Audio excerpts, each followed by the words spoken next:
What do you say, guys? Welcome to the Bama Tailgate channel on this Selection Sunday.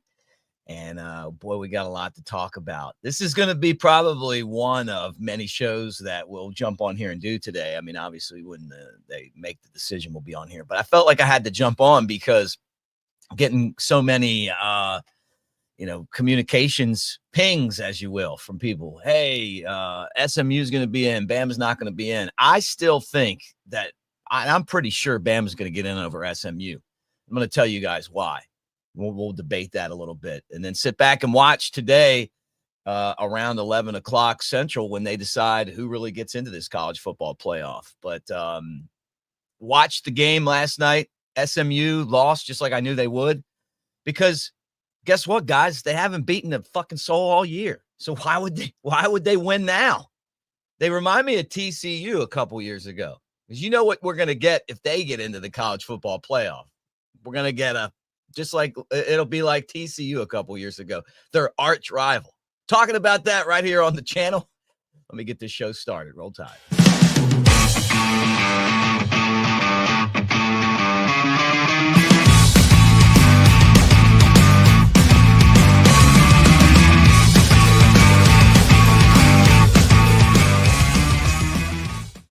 All right, welcome to the channel, guys. Like, subscribe, thumbs up. Mick Gillispie here. And I'm going to tell you right now, I'm not concerned. I mean, I'm not. And if it turns out that they put SMU in the college football playoff over Alabama, they're idiots. I mean, this isn't even a tough decision. You know, it comes down to this.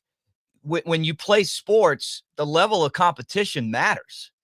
If Alabama played SMU's schedule, they wouldn't have lost any games. If your two toughest games are BYU and Clemson, guess what? You're going undefeated. And that's just not Alabama. That's probably Ole Miss. It's probably South Carolina. It's probably Vanderbilt. It's probably most of the teams in the SEC. Now, do I respect SMU? Yeah, I think they're a really fun team. I mean, I didn't know they existed until last night. And when you look at the television ratings, since they're the lowest rated watch team in the ACC, it doesn't seem like a lot of people watched them. And that matters, right? Because this college football playoff is $1 billion deal. And when you put their logo and their brand in, it's like, there's going to be people that are pushing for Alabama to be out because that's what you deal with. It's the same haters that are going to watch Alabama run through the college football playoff potentially.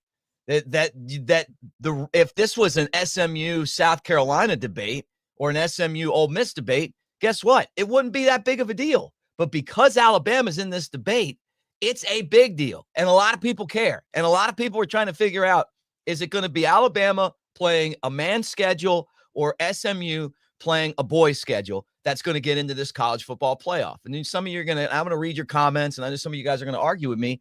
I know Alabama lost some games. They also lost road games, and they also lost road games against pretty good teams. And you said, well, Oklahoma wasn't that good. Hell yeah, they were. If Oklahoma played SMU, they'd beat them too. Like, Oklahoma has better players than SMU. They have 4- and 5-star players. You know, they have big NIL money. They didn't have a great season, but against Alabama, they had an excellent game plan. Maybe they were stealing signs. Who knows? But on any given Saturday in the SEC is a lot different than any given Saturday in the ACC. And so I feel like we need to kind of pull up a couple things, and I'm going to do that for you guys. And again, I told you, I appreciate you guys in the comment section. I'm not reading them yet because I don't want to be swayed from the debate that we're having together right now. All right, first off, this was the playoff predictor before the playoff from ESPN. And there's Bama right there at 86%, and there's SMU at 68%. Okay. Well, SMU was playing Clemson, right? So one of those teams to me was going to get in, and one of those teams wasn't, right? I mean, it was a playing game in my mind because SMU, even though they were 11-1, they hadn't beaten anybody. They lost to BYU. That was the only team. No ranked wins.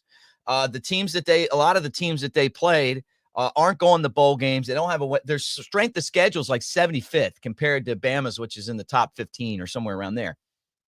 So they don't have any like there's no signature on any of their wins.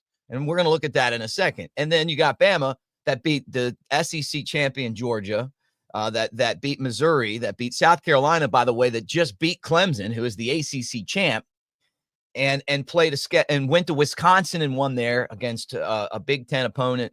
So the strength of schedule doesn't even match. If Bama played BYU, their strength of schedule would go down, right? That's just the way it is. That's the signature game that SMU played, but they didn't win that one. So there's this argument, well, Bama lost more games. Yeah, I mean, you're going to lose more games if you play a tough schedule. And that's what we want to see. We want to see teams play a tough schedule. If you let SMU get into this playoff, having the fact that they haven't played anybody, you are going to set a precedent with college football that to get into these playoffs, you need to schedule light. And you're going to hear coaches start to talk about that. Here's their wins. Nevada, no good. I didn't even know Houston had a Christian school that played football. Okay, they lost to BYU. They beat TCU. They beat Florida State, who had like 2 wins this year. They beat Louisville. They beat Stanford, Duke, Pitt, Boston College, Virginia, Cal, and then lost to Clemson. If this was a basketball schedule, I'd say, hey, man, you know what? That's a pretty good year. For football, there's no wins on there that I'm looking at and going, hey, you know, and I guess part of it too, you feel bad for them because Florida State last year was pretty good. This year they're an embarrassment. The shame of this whole thing too is that they should have won that football game. But, you know, you got to show up and play. And the first half of the game, they just looked so overwhelmed in that contest. When we got this college football playoff, the whole thing was, well, finally, we're going to get some games. You know, finally, we're going to have teams not afraid to play other teams. And the schedules in the SEC have kind of, related that, including Alabama's, which I do want to run through here in a second, because, you know, Bama did have some road losses this year. And when you play tough competition, you're going to lose games on the road, you know, like that's just the way that it goes. Now, would they like to have back the Oklahoma game? Sure. But like I said before, I don't think that losing to Oklahoma at Oklahoma is like, you know, losing to a BYU. I think Oklahoma still has great players. They just didn't have a great season. So the playoff predictor had Alabama making the playoff. Now, some of us are looking at this and going, hey, you know what? That was before these games took place. And I can't argue with that. It was. And that's kind of why we're sitting around today wondering exactly what's going to happen, you know. But and let me here's Bama's schedule. Pull this up before I get to my next point here. I'll tell you what, the playoff has certainly done one thing, and it's made football a lot more interesting on with these selection games, because there's a lot more teams involved in the playoff. But great start to the season. Went to Wisconsin, whooped them, beat Georgia. Could have beat them by 65 or 70 if they would have kept their foot on the gas. Lost to Vandy. Turned out to be a decent Vandy team. Kind of got jumped by Vandy. I think if they'd have played Vandy later in the game in the schedule, they probably beat them. Beat South Carolina. Turned out to be a really good team. Lost to Tennessee. Should have beat them, but didn't. And then from that point on, you know, still won 5 out of the last 6 games. Missouri, LSU, Mercer, lost that game to Oklahoma, and then took care of Auburn in the Iron Bowl. But these are tough games. You know, there's a lot of numbers next to the teams that Bama's playing. Number 2, number 11, number 21, number 15. When you look at Wisconsin with SMU schedule, there's no numbers there. I mean, like you're not playing anybody. You know, you're not going on the road and playing at Neyland Stadium. You know, you're not going on the road and playing at Wisconsin. You're not playing. You don't have a game like Auburn at the end of the year where, you know, the entire world's watching, trying to hold you down and make you lose. So, I think I feel like Bama's schedule, when you compare it to SMU's schedule, is easy. I think it's an easy win that Alabama plays a much tougher schedule. Now, the other part of this is going to bother some of you guys. But my dad used to tell me this, money talks and bullshit walks, he used to say, right? And basically what he meant was, when you got money, you got something, right? Bama's money. Like there's TV ratings there when you put Alabama on. Now, is this fair? Well, no, but it's the way it is. If I spent $1 billion on college football games, and that's, the kind of money that it costs to get these games, there's no damn way I want SMU playing Notre Dame when I can have Alabama playing Notre Dame. I mean, think about the levity of a Bama at Notre Dame South Bend matchup. Everybody's going to want to see that. SMU has zero chance to win the college football playoff. None. They're not going to win it. They get lucky to win a game. Alabama can win it. Yeah. Let that sink in. They can win it. They have the team to win it. They could win 4 straight games in this playoff. There's no one on that board that can go into a game against Alabama and put a W up before you play. You know that if you play Alabama, if you get the good Alabama, you better watch out. Ask Georgia. They won the SEC championship in overtime yesterday. Yeah, they didn't beat Alabama. Matter of fact, they played in that game last year and didn't beat Alabama. When Bama plays their best, there's nobody in the country that can beat them. What about SMU? Could SMU beat Alabama? No chance. Not even a little bit. If Bama was motivated, if it was one of these games that mattered, no way. Neutral site, no. Go to SMU and play in their their stadium that holds like 30,000. No, they're not beating Alabama. So that's to me one of the most important aspects of all this is that the money's going to talk. This is the first year of this college football playoff. We love college football. All of us hanging out here, we love it. I haven't even looked at your comments yet. You guys are over 100 comments. I love that because it's a passion for us. Whether we agree or disagree on this, I think we all agree on the fact that college football is something that we love. And that when you put the matchups on a piece of paper and you look at them, you get excited about it. We already have one of these teams in Indiana. Indiana is SMU. They're already in. We already have a team that hasn't beaten a soul that's in this playoff because they were good enough to get through their schedule, but they're not good enough to beat the elite teams. We also have, the Cinderella, Boise State, we got them in, and they get a bye, or probably will, right? And then Arizona State. I mean, come on, man. The playoff isn't supposed to be, let's just throw as many of these junk teams in that are all going to be out in the first round. You want to have those teams too, the dark horse teams. And Bama is the perfect dark horse team. That's what's going to make this thing fun. When the committee gets into the room, they're going to get together. They're going to look at each other. Somebody's going to be like, hey, we've got to put SMU in. They were 11-1. And then somebody else is going to be like, hey, man, what's the signature win? Florida State. They won like 2 games. They stink. I mean, you're going to hang. Is a Duke win going to be what gets you over the top? Duke? Pitt? Beating Pitt? I mean, come on. So it just doesn't hold weight. But the other part of this that's so important is that the college football committee has to send the message to these teams, not just SMU, but everyone in college football, that you better get your ass out and schedule some good games. That's what's going to make it fun to watch. I don't know how many SMU fans there are. I've never met one. I'm sure there's some out there. They've been irrelevant for so long. But you know what? Their uniforms look cool. They got a really good coach. They might be in the picture again, or we might never hear from them again. But they got to schedule better. And the ACC's got to get better. They got to invest more in their teams. They're not a 2-bid league.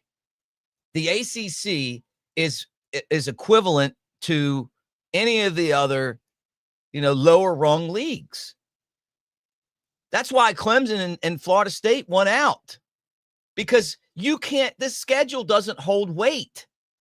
When you compare it to what the Big Ten and the SEC play, it's not even close. Your champ lost to like the 9th team. Yeah, think about that. Your champ, ACC, lost to the SEC's like 9th best team or 7th best team or whatever. I mean, it's not you didn't lose to the Georgia. Oh, yeah, you did.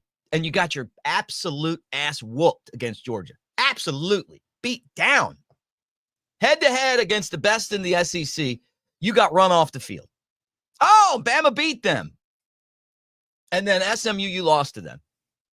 I think that this is such an easy argument.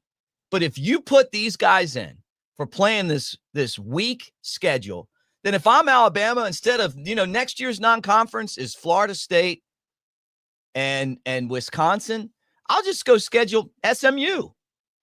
Let me just schedule SMU and Indiana, a couple real easy cupcakes to get me into this college football playoff without having to play anybody good. All right. That's my take. And I'm not worried. And you guys that are worried, I'm not. And I'm going to tell you why once again. Bama gets in because money talks and bullshit walks. And SMU schedule is bullshit. All right. You guys tell me. Now, I'll say this too. The case for an expanded playoff has been made. I was against the playoff. I thought the regular season in college football was the playoff. Maybe I was, a little bit like the old school purity of having all these tough schedule games. I throw that out the window. Let's put 32 damn teams in, and let's just have a big ass tournament. Turn the bowl games into qualifiers, because the other part of it is that these players are going to opt out of these. If Bama ends up at the Cheez-It Bowl, then you're going to have a lot of opt-outs. And honestly, who the hell wants to play in the Cheez-It Bowl? Who cares about these anymore? Expand this playoff, and let's just go ahead and get because South Carolina belongs in, Miami belongs in, all these. If you're putting Boise State and you're putting Indiana in over South Carolina and Ole Miss, you might as well expand it so that you can get those teams in too, because that's absolutely ridiculous right now. And you're right, Romulus. I think the Cheez-It Bowl is ridiculous. Keep me away. Coker told me that he likes the hot and spicy Cheez-Its. That's about as close to that bowl as I want to get to. How come Boise was out if they lost that 85th?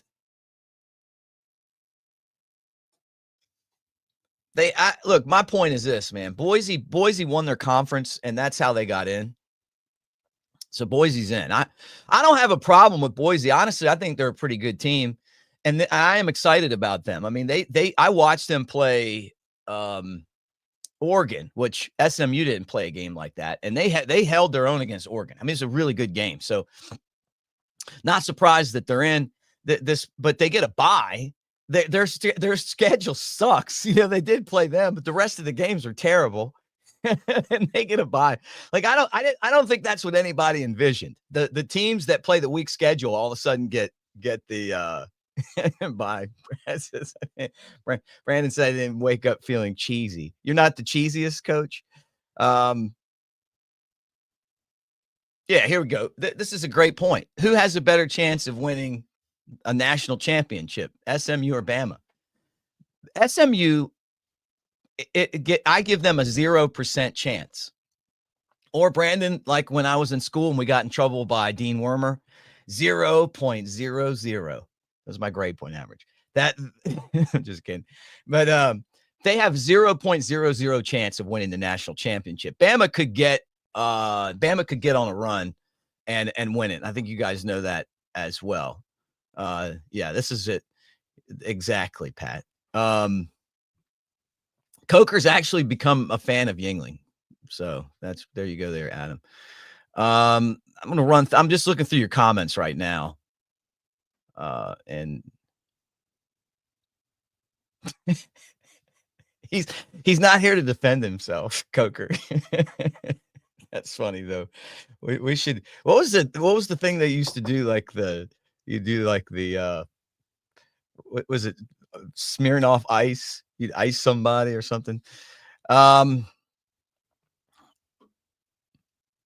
yeah. Look, Chris. I know we lost to Vandy, but Vandy would have beat SMU, or it would have been a great game. The bottom line is that SMU played teams a lot worse than Vanderbilt the entire season. Look, man, the reason I'm assuming that, and I know what you're saying Bama is inconsistent. They are inconsistent, but when you look back over the 9 games that they did win, and then 2 of the 3 that they lost, they were great. They were good games. Did they play up to our standard?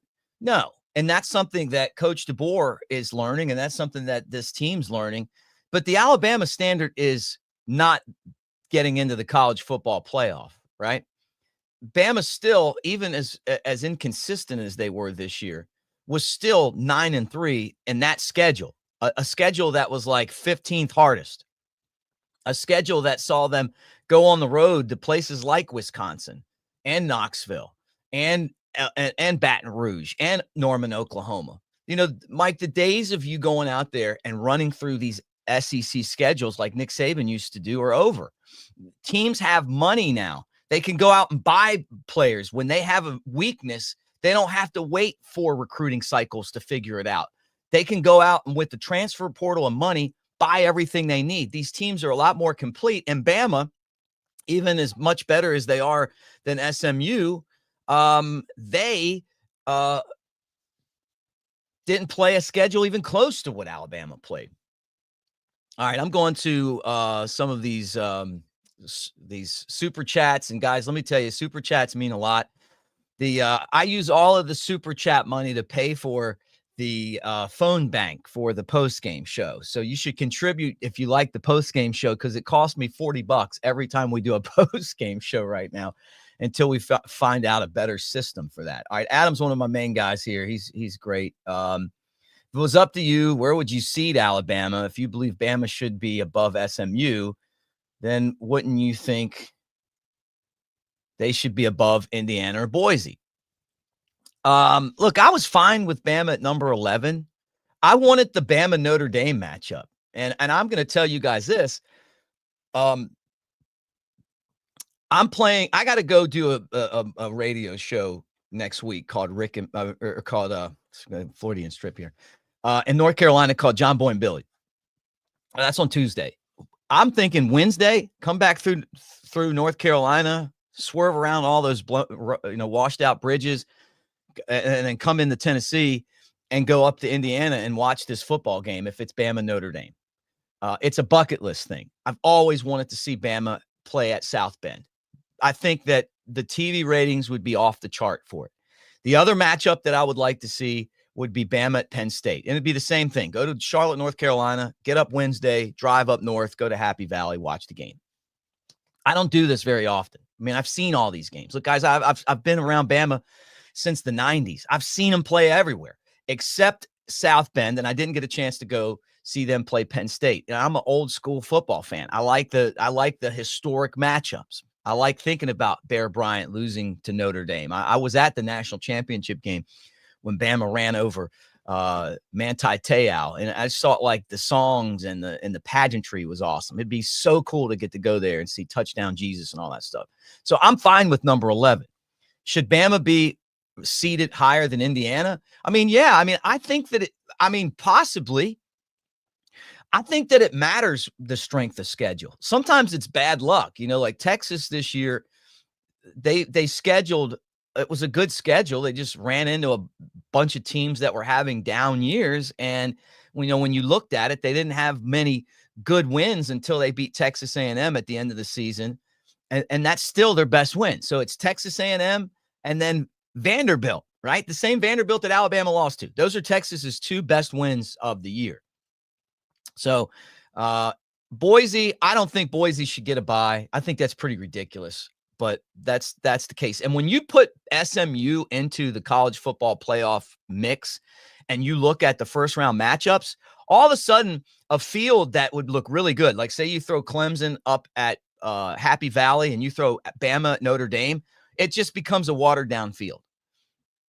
Putting Bama in there and having a team that could actually go and win that game and have that much interest makes it a whole lot better. So here's Tide World Order. Hey man, ain't the beer cold, brother? Except I'm drinking coffee right now. Coffee to you guys. I wanted to do a show for this morning. Last night, a lot of times we'll do it the night before, and I was like, I just got to wait. And I'm so glad I did, because we're doing this live, and I could tell a lot of you guys are interested in talking about this.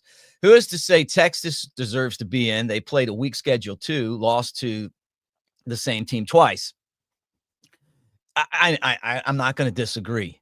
They didn't play a very good schedule, but they have 2 losses. Both of them are to Georgia. Georgia won the SEC. There's a lot of respect on that Georgia brand. Georgia's the closest thing we have to the Nick Saban Alabama. So, and they lost in overtime yesterday. But both of those teams were getting in. I'm honestly glad that Texas didn't win, because they don't need to be coming into the SEC and winning the championship their first year. Here's one from Romulus. Need to keep Ryan Williams. Missing won't help. Our NIL is bad. I don't know that Ryan Williams is going anywhere, but Bama's going to pay him. And I've heard that. They're going to have to. And the reason that Bama's NIL is bad is because of Bama. Alabama's got to get out of their own way. They've got to learn how to be creative. Yeah, I'm criticizing them. And I think some of it was Nick Saban, but you know what? He's not there anymore. The Crimson Tide Sports Marketing, I know they're out there to make money. They need to get out of the way a little bit. And let the NIL be something that really matters. You go to other schools and you see the way that the NILs run and the importance of it. You go to Tennessee and you look, hey, we're going to put a tax on our tickets. We're building an entertainment district around Neyland Stadium. We're going to make this a place to go. They're being creative. When Mal Moore came and became athletic director at Alabama, and we stunk, he rebuilt. He did everything you could possibly do at that point in time to build a successful program. You know how I know? Because I was there. That started with building Bryant-Denny Stadium back up, right? I mean, it wasn't just closing it in. It was making the luxury box more luxurious, right? It was putting the zone in and then another zone. It was, building the football facilities, going out and paying as much money as you could to get the best coach possible. I don't feel like we're doing that. Like, you go to Tennessee, and I spend time there, there's like Vol beer and Vol cigars and Vol this and that, and all that money is getting pushed back into their NIL. They also have big time donors, really, really rich people that are putting money in because they have a passion. I don't guess Bama has those guys. So what that means is that we're going to have to pull together, but the athletic department and the school are going to have to work with the people that want to help do this better and be more creative. And the final thing I'm going to say is that instead of saying no all the time, which they're really good at over there, they need to start saying yes. Because you're right. It's going to suck if Ryan Williams is on Texas next year, if he's on Michigan next year. They just lost Ty Haywood, who it's totally about money. And who knows? I mean, you're going to be held hostage by a guy that hadn't played a game yet? Bama's got to do a better job, and they got to get out of their own way. And the entities that they have internally, I've always called the administration at Alabama the Viper Pit. I've called them that for a reason. Ask my old boss and partner Kyle Henderson, who I used to tell him all the time. It's bad stuff going on in there. Those people need to get out of the way and stop worrying about, slicking their own hands, and they need to be worried about building that NIL, or Alabama's going to look like Vanderbilt. Like Coach Saban said, who did you beat? Yeah, Coach Saban said it because Coach Saban knows. You could run through a schedule if you're not playing anybody. And what Coach DeBoer has found out, Next King, and thank you all for the super chats, is being in the SEC, you don't get the Wake Forest game. You don't get the Georgia Tech game. You don't get the Duke game, the North Carolina game this year. You just don't. Like, even the bad weeks are good. Even the week you play, you think, well, I'm playing Oklahoma this week. They're no good. And then you look on the field and they've got, a linebacker that's going to be in the NFL one day. And you're going to be like, where did this guy play? Like, oh, he played at Oklahoma. This SEC is so stacked week to week. And then you go and add 2 flagship premier programs in Texas and Oklahoma. I mean, it's as tough as it's ever been. When Vanderbilt can beat Alabama in a season and you not sit there and go, man, what the hell? I mean, it was more like, geez, they're a lot better than we thought. You had one school that was easy to beat, Mississippi State, this year. The rest of them could beat you on any week. I mean, look, Kentucky beat Ole Miss and Ole Miss beat Georgia. So that's what the SEC is all about. That's a tough schedule. And yeah.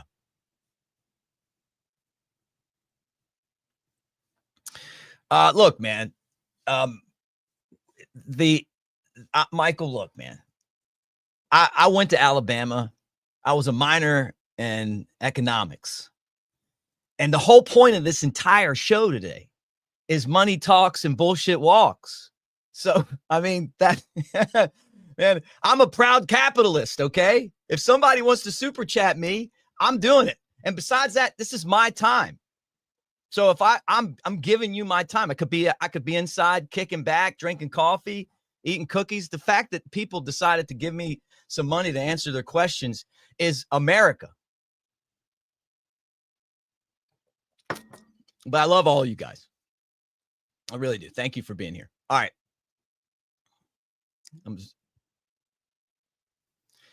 All right. Listen, dude. I love the haters the most. I don't look like a dumbass.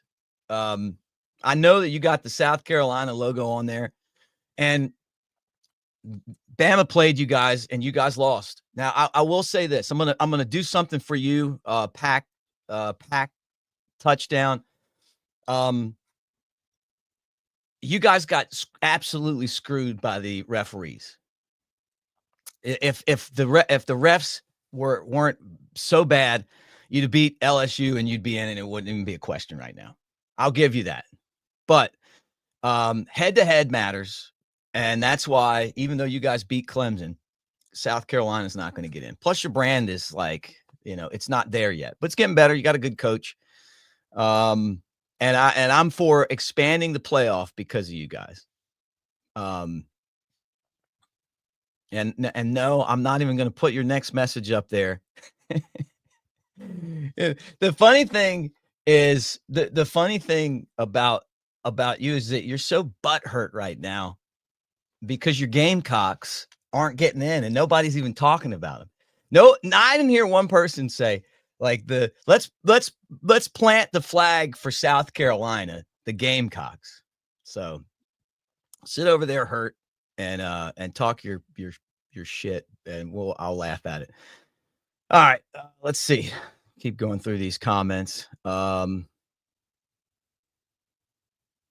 Bama Red's old school here, and this is what I used to think too. Right, playoffs are a joke, not worth watching.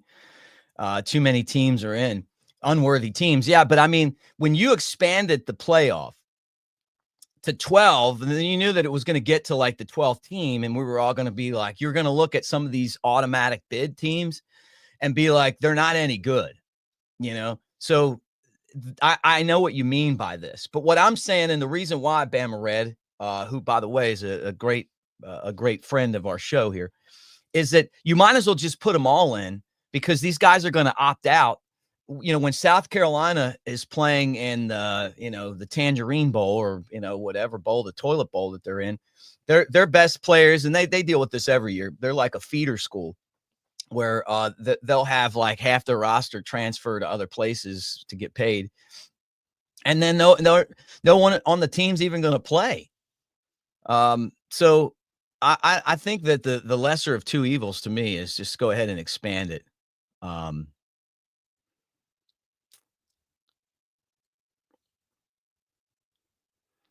Adam says Notre Dame's campus is awesome, especially at night. Look, I agree with that, man. I definitely want to see Notre Dame and Alabama.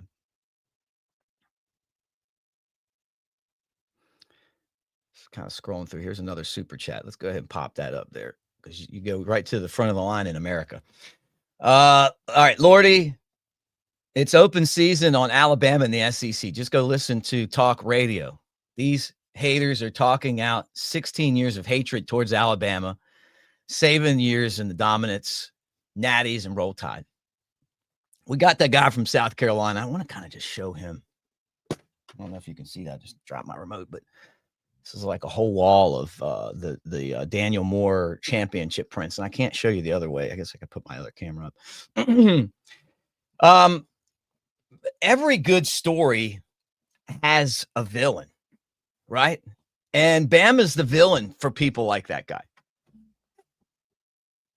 And the ESPN people and stuff, like they graduated from like Michigan State and they're angry because they're not really relevant and they're tired of seeing Alabama, and then they get Bama and they get beat and it's like, it was because we were cheating, and then then this, last year Bama was on the bubble and got in, over Georgia, I guess, and some other schools, but they won the SEC, right? And then this year, it's like this 3 losses, but all the good wins, and then the brand, and they know that Bama's probably going to get in because of the brand, and they're going to hate that.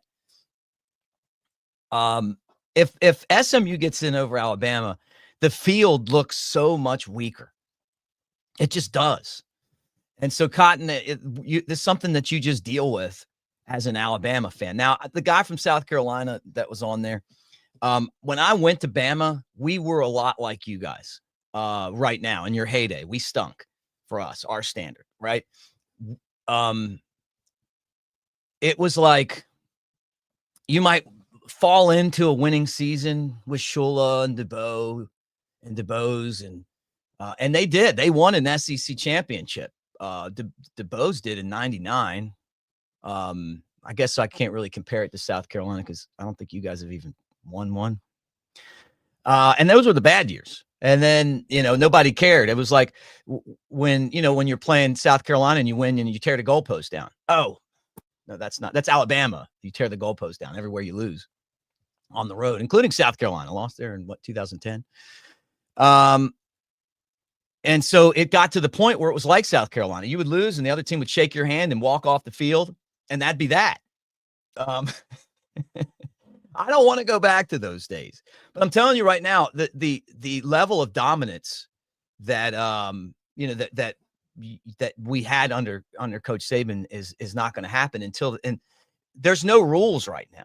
I mean, just think about Ohio State. They went out and spent $20 million on their roster. So I bet you some schools didn't spend any money, So, I mean, like when you're talking about competitive balance, it all comes down to dollars and cents, which is still why I feel like Alabama's going to get in, because I just feel like their brand is worth a lot more than SMU.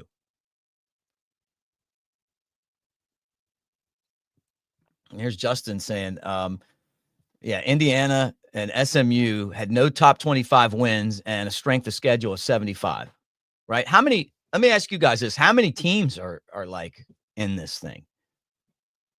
Because I'm guessing like a 75th ranked schedule. I mean, that has to put you near the bottom of, the teams that are really relevant to get into this.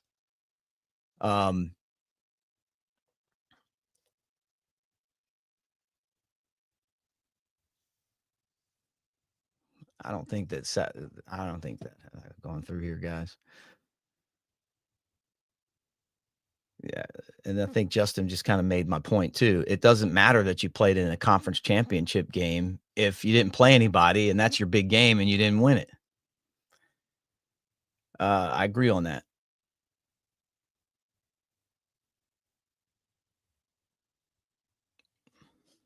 Swinging through these comments right now, and I'm telling you, thank you guys. Hey, if you're new here, like, subscribe, thumbs up. We're brought to you by Pearl River Resort over in Philadelphia, Mississippi. Hour and a half from Tuscaloosa, 2 hours from Birmingham. Got the sports book over there and Golden Moon Casino. So, Neil, roll tide to you, brother. I'll say this, man, and I'm going to tell you this right now. If I thought that Bama didn't deserve to be in, I would say that. You guys would probably hate me for it, but I would say that.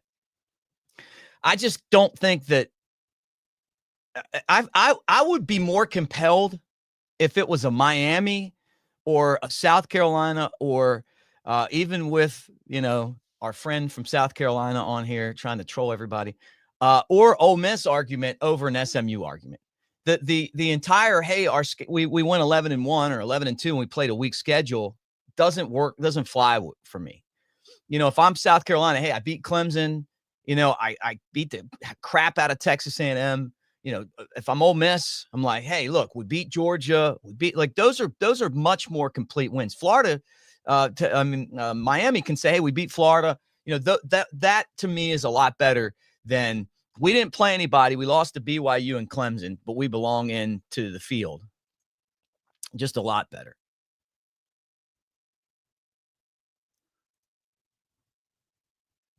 Like, I'm going to leave that up there. That's what my dad used to tell me all the time. Always kind of think of that, every year when the year that they didn't do this was the year that Bama lost to LSU and Tennessee on the last play of the game, and they put TCU in, and then the national championship game was just awful.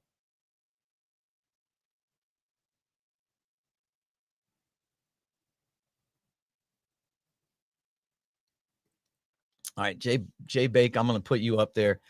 Milroe will be one of the first 3 quarterbacks taken. He'll be a first rounder. We'll see what he does in the NFL. He's a super athlete. I think that there's the divide on Milroe is his ability to read and react on certain plays as a quarterback that he's got to get better in. But athletically speaking, he's unbelievable. And then Mike G will say Milroe sucks. So I know the whole Milroe debate.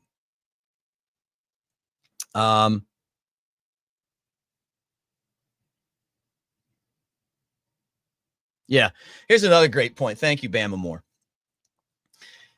When you talk about my whole reasoning behind the way I think about this, if I paid $1 billion for the college football playoff, I've got to have Alabama in over SMU because I am selling that. I'm selling the product.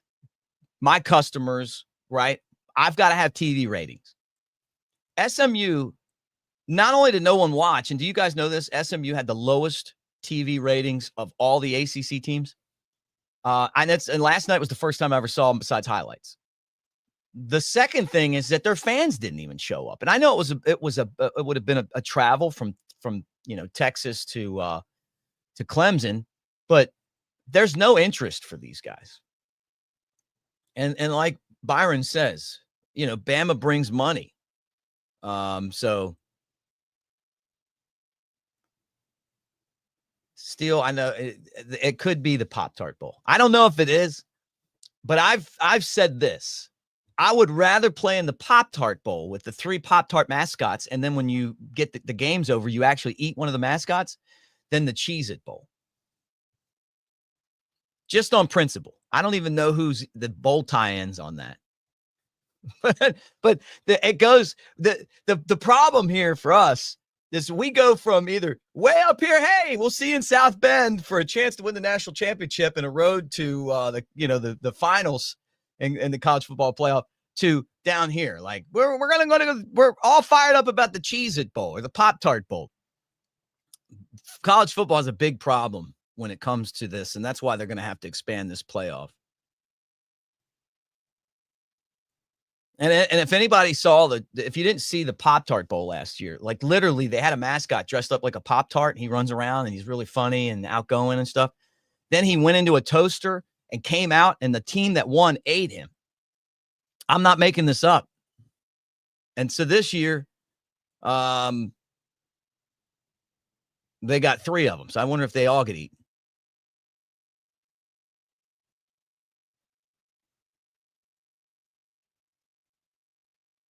Bama, I don't understand what you mean. Do they have 0 chance to win the national championship or 0 chance to get into the playoff? Because this is exactly why they have a much better case to be in this. They got the 16th rated strength of schedule. SMU 60. I mean, just think about that.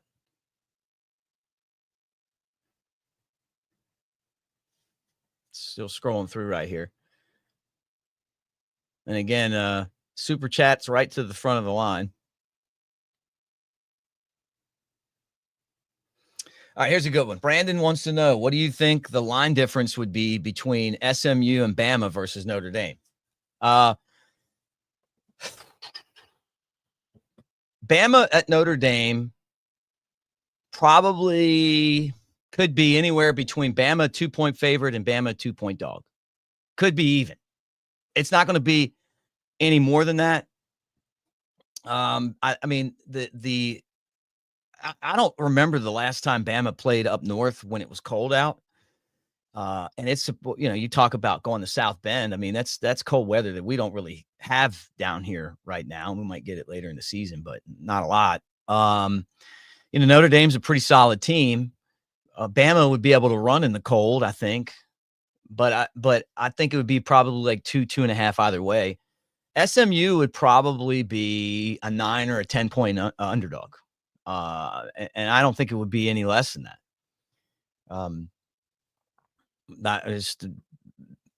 I don't think it'd be more than that either, but I think it'd be like 9.5, 10, somewhere in there.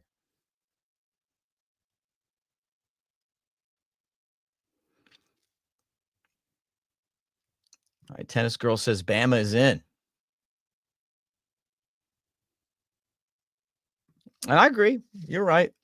You're right, Lisa. Bama's still the standard. This is it right here. I love the money emoji. This is why I think they're going to get in. Bama gets in by the skin of their teeth. I don't think it's that close, man. I don't. I mean, I think you can make an argument for SMU based on just one thing, that they only have 2 losses compared to Bama's 3, and that they lost in a championship game. But when you start going through game by game, they don't have a signature win, 2 or 3. Bama has the best win in the field, beating Georgia, the SEC champ, the team that destroyed the ACC champ. The SEC was like 8-3 against the ACC. I mean, like, it's not even, South Carolina, like, is like our, I don't know, what is it, 7th, 8th best team, beat their champ. I mean, come on.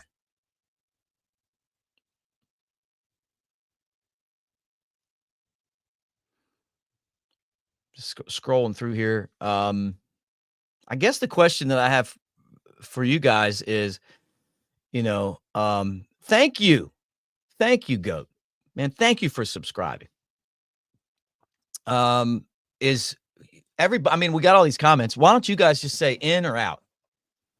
Do like a, I don't even think I can. I would love to put a poll up in here though, because I feel like Bama's in. I'm not even worried about it. I really wasn't worried about it because of, like I said, the TV networks run college football, whether we like it or not. And my point on that is, look at how the TV networks dictate the game times. Can you imagine the NFL letting the TV networks dictate game times every week?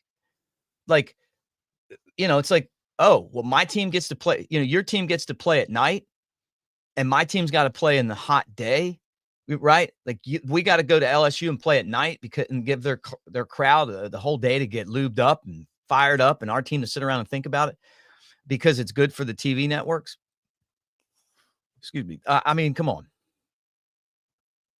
Did I see Dabo crying about SMU needing to get into the playoff? Yes. And I felt like that was Dabo being a company man. I do like Dabo. Got a lot of respect for him. Knew that they were going to win that football game.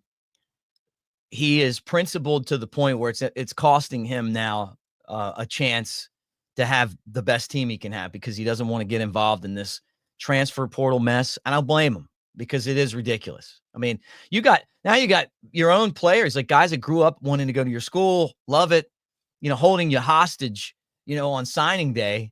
It's like they've got to have some guardrails. They don't. He's been principled about it. He has to have the ACC with a little bit of respect. And that's why he did that. He knows good and damn well that SMU doesn't belong in over Alabama. But you got to do that. Kind of made me laugh, honestly.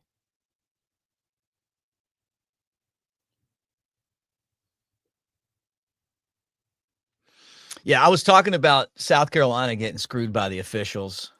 Yeah, Bama did too. And you never know. Like the argument that if the official hadn't have absolutely butchered the call in the game that Alabama played against Oklahoma, and Bama wouldn't have come back. I mean, think about it. You kick off, they go 3 and out, you score again. You got 5 minutes to score and tie the game. I don't think that that's out of the realm of possibility. But when that official, that idiot, dum-dum, F that game up, it was over at that point. I'm going to leave you up there for a while, Lance.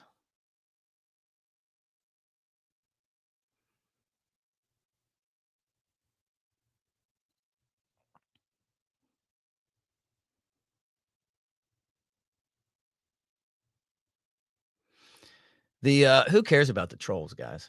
I mean, it's what's funny about being on here. DraftKings current odds to make the college football playoff. I saw this. SMU is minus 900, Bama plus 475. I know exactly what this means. It means that SMU is a big favorite to get in, and Bama's not. I know, but doesn't mean that they're right. It just means that that's what their odds are. That they feel like the committee's going to pick SMU over Alabama. You might make a lot of money taking Bama in this, because I don't think it's that easy. I don't agree with them. I just don't. I think that you're going to get in there, and it's going to come down to, we're selling a product here, and you're gonna basically cut your TV rating by like 8 or 9, maybe by like 80 or 90%. And I'm serious. SMU at Notre Dame is a no watch.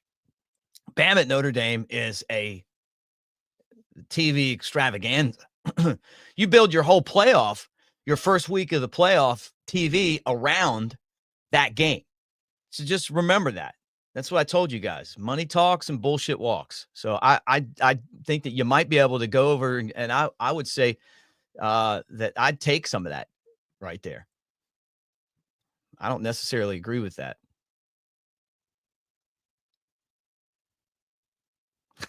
Uncle Lou. I don't know Uncle Lou, but I know you guys like him, so good for him. Still running through this. And that TV rating that ESPN is going to get when they run through this is going to be interesting. You guys love to debate the Milroe. Is he good or not? All right, here's Joe Willie. Bama has the best win against Georgia. Went on the road and beat LSU while they were ranked 15th. Beat South Carolina while they were hot, and Missouri. So actually 4 ranked teams they beat. Yep. If some troll on here wants to try to act like SMU, their schedule holds up against Alabama, that's like when you're You're so far out that you can't even debate that. That's not the argument to me. The argument is, should SMU got exposed because they played another good team and they lost, but it was in a championship game. So the question is, did we not just see that last night, or did we see it last night, right? Did we see them lose again to a good team, or didn't we, right? And that's the tough part to me. And also, are you going to hold the ACC accountable for not being any good? And here it is, Teletubby Ted. I love your Teletubby. Bama is one of the 12 best teams. And you're exactly right. I mean, I'm just leaving you up there, Teletubby Ted. And I see that's got to be the purple Teletubby.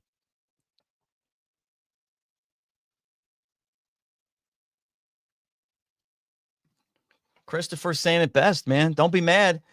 If SMU would have won last night, we wouldn't even be having this debate. They would have lost their first round game without even, without even blinking, and they would have got a first round bye, which is hilarious to me. But here we go. All right, in. Bama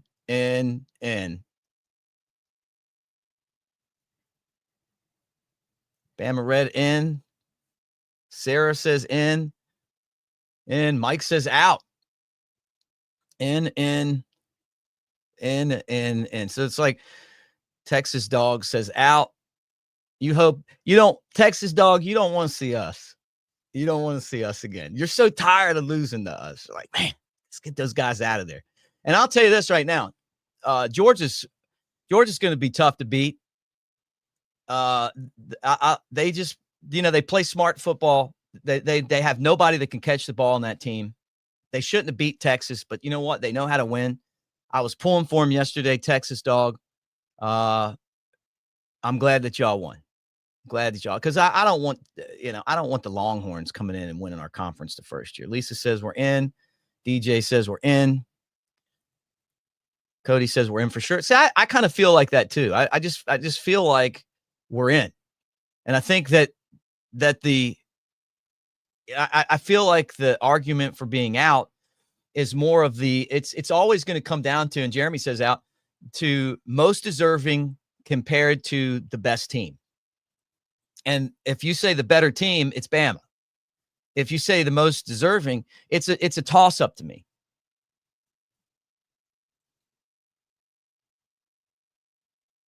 In-N-Out Burger. I love In-N-Out Burger. I think it's better than Whataburger.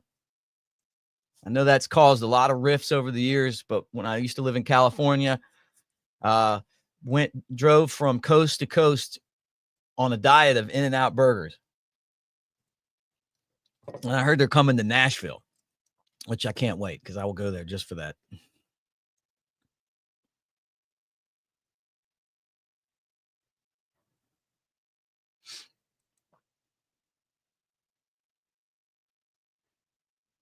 All right, Mike says they won't drop SMU out, but will be bumped by Clemson. That's the fear that Bama fans have. I just don't think that'll happen. A lot of people felt like the SEC championship game was a really good game.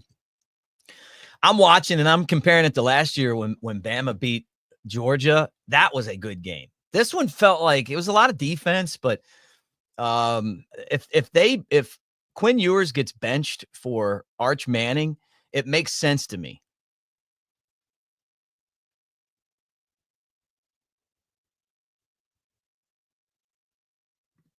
All right, Adam's saying that the odds are actually even getting further away from Bama getting in. Hey, who knows? Maybe they have some inside sources, and I may get back on here, and a little bit later and be like, hey, I was wrong. We didn't get in, but I think we're getting in. I still do. I don't know. I mean, I think it's if you let SMU get in with that schedule, you are setting a precedence to all those teams that went out and played tough schedules. And we went through this with basketball. When we had Mark Gottfried, Bama used to have these like seasons where they won all these games, but then you would get into the conference schedule. You didn't beat anybody there and you wouldn't get into the tournament. and it was because you didn't go out and play anybody. Now we got Nate Oates. We go out and play everybody. We don't always have the best record at the end of the season or we get into the conference, but we're good. And then we build off of that. And it's also compelling basketball. So same thing with football.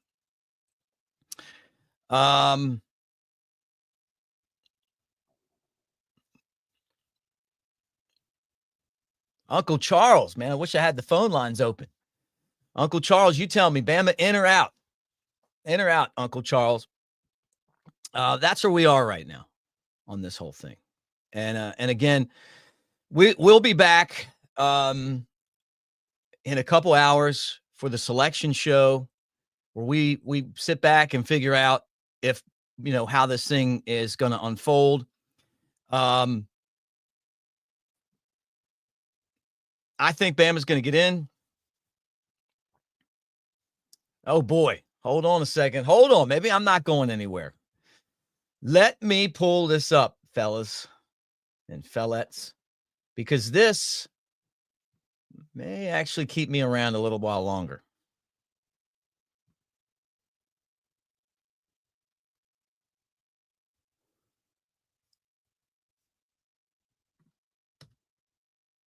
If they have, I'm looking for this right now.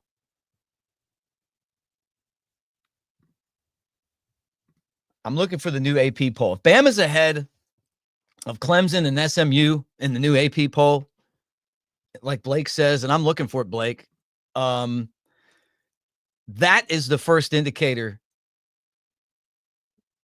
that Bama's going to get in. I don't see it, though. I mean, it's not on it's not on ESPN yet. So let me see if you're right here.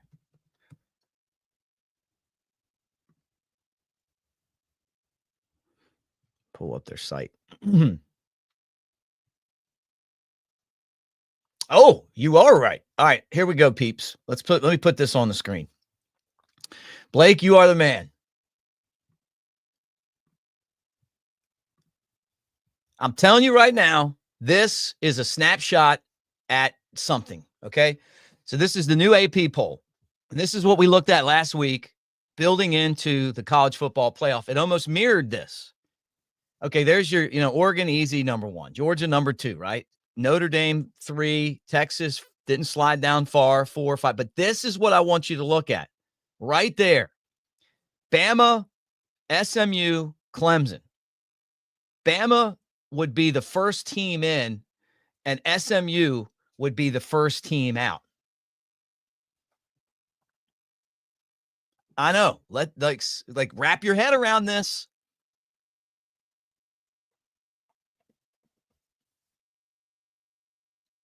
Look, let me educate you, Jay-Way. I'm telling you this because this isn't because we're Alabama fans. I would get on here and say, hey, man, we didn't deserve this. But SMU hasn't played anybody, Jay-Way. When you're in your truck and you're driving, think about this. They don't have any wins. Like, if Alabama could go play that same schedule and not lose. Can you imagine, Jay-Way? And hopefully you're one of the truck guys that gets out of the way when I'm driving. I just want you to go be in the right lane. And I'm going to get you in the right lane right now because you're in the left lane. And I'm trying to get by you. And I appreciate you being here, by the way. The bottom line is this, is that if Bama played SMU's schedule and SMU in there, they'd be undefeated right now. That's why we're saying this. What we're saying is that you should be rewarded for playing a tough schedule. You're going to lose some games. No double standard, but appreciate you being here. Steve, you're right. Vandy is the Alabama state champs. They are. What are we going to do? They got a great quarterback. All right, there you go. That to me is an indicator of where SMU is going to be, dropping them all the way down to number 12. It's going to be really close, but I really don't think that when this is all said and done, that they're leaving Alabama out of this tournament. So they lost to Clemson. They played 2 ranked teams, and they're 0 for 2. So there you go. So good call on that. As these things drop, the AP and the coaches poll, if Bama's ahead of SMU, that normally translates into kind of where the voters are, because like we were saying before, this is a situation where you're talking about a lot of money on the line, TV ratings, interest in the college football playoff, and SMU's just not bringing that to the table. Let's check out the rest of this thing, though. South Carolina. So, look at this. South Carolina beat Clemson, but somehow they're ranked behind them. Miami, they're still down at 15. Like no hope. Same thing with Ole Miss. There's BYU. Poor Army, 11-1. Colorado with my man Coach Prime. And then Missouri, UNLV, and Memphis. So that's it. But still, this is the thing right here, right there in the middle. Bama ahead of SMU in the AP poll. So that's the first sign, man. For those of you guys that don't want to see Alabama in, that tells me something right now. That people are looking at SMU and they don't think they're better than Alabama, even with 2 losses.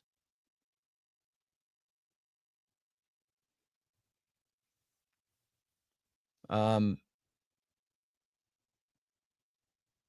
how I just kind of pop in and I see this. By the way, Dallas-Fort Worth has more people in the entire state of Alabama. I hope it stays that way. Living in Fairhope down here on the coast, you can keep all those people. I like driving and not running into so many people. So, oh my goodness. What do you think the matchups are going to be? You think they send Clemson to Happy Valley? And is that even? I almost got to find the latest college football. Put it on Twitter.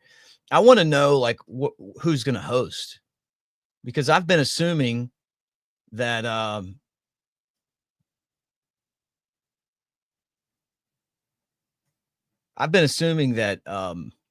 Bama's going to that Penn State's going to host.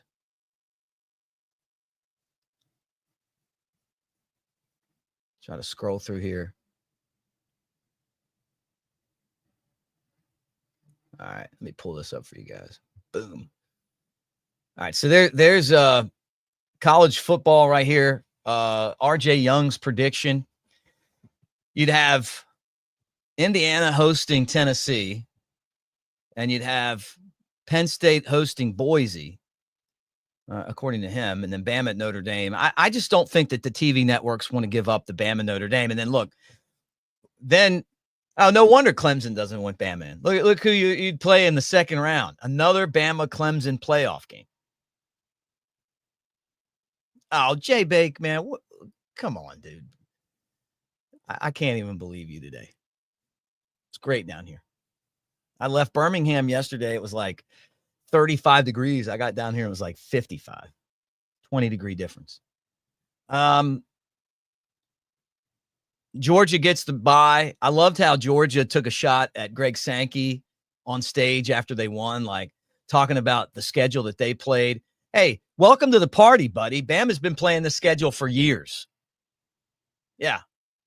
The years you got to go to LSU, to Tennessee, to Auburn. I mean, like you just turn around and you're playing all these really tough road games. So, but yeah, that'd be it right there. I love the look at that 8-9 matchup between Texas and Ohio State. And I'm sure Oregon does not want to see Ohio State again.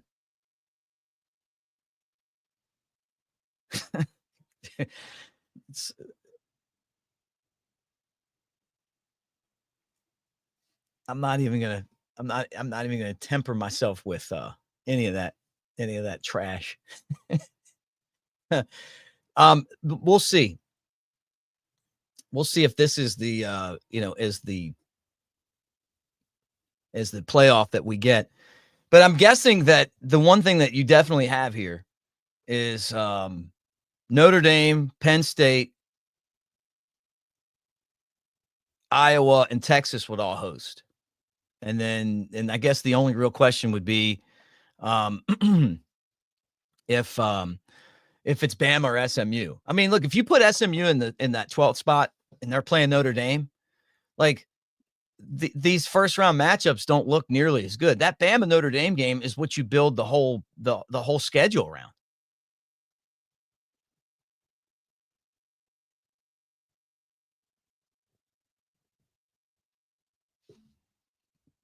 What's up, Sarah? Just there. Love Vestavia Hills. I was at New Life Art the other day, Daniel Moore's place.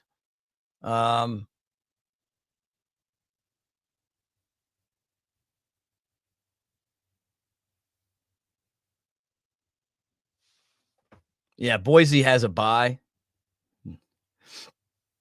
Oh, that's right. Yeah, this bracket's not right because you're right. Boise would have a bye. Or would it come down to Boise or Arizona State? I mean, do we know? Let me put this up here. I don't know. I'm gonna be honest with you. I don't know how they would do this, right? Would Boise State get a bye over Arizona State? Because it comes down to like the conference, right? They get 4 in, they get buys. So is Boise State definitely going to get that bye over Arizona State? If somebody knows, like I just don't know. That's something that what Boise State and Arizona State do are, to me, kind of. But Clemson's getting the bye.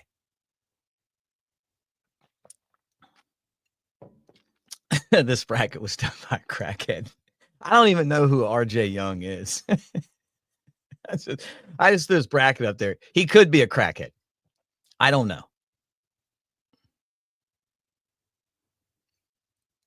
I'm going to put this up, though, too. Hold on.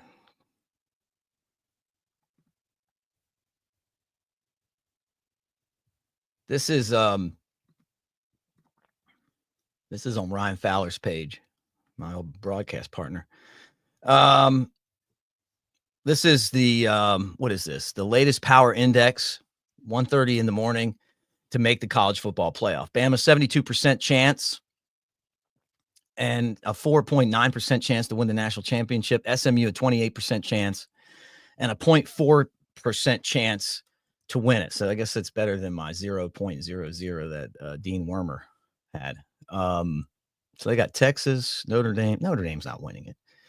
Ohio State, they got a chance. Georgia's probably got a better chance than me than any of these teams. But anyway, that's what he put up there.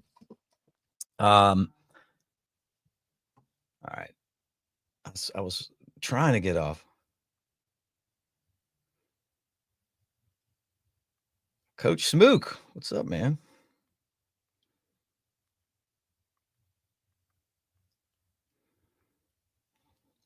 Ask Coach Smook.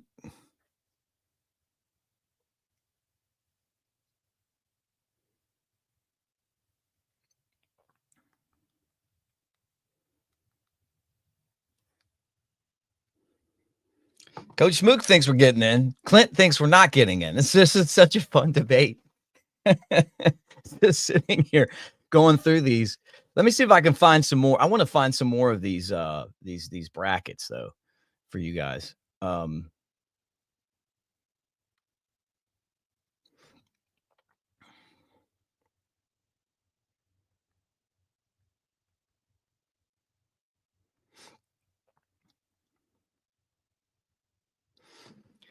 Let's see here.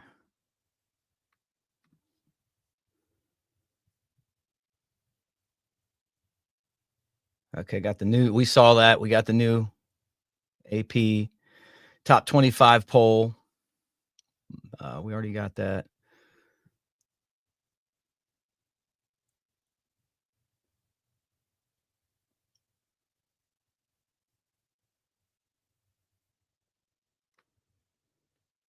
Brett McMurphy has Alabama out.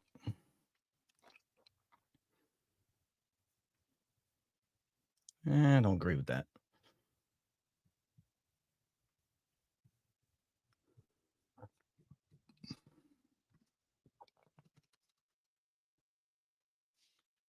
Still just trying to find like some more of these brackets to look at.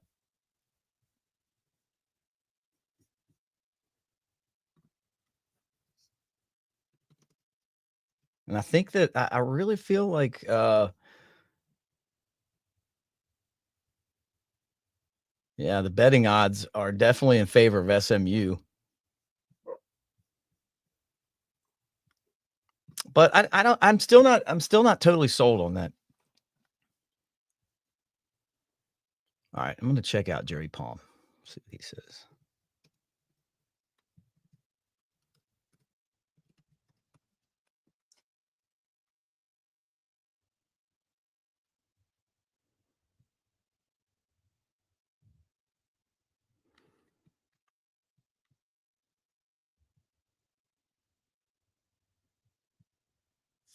Still.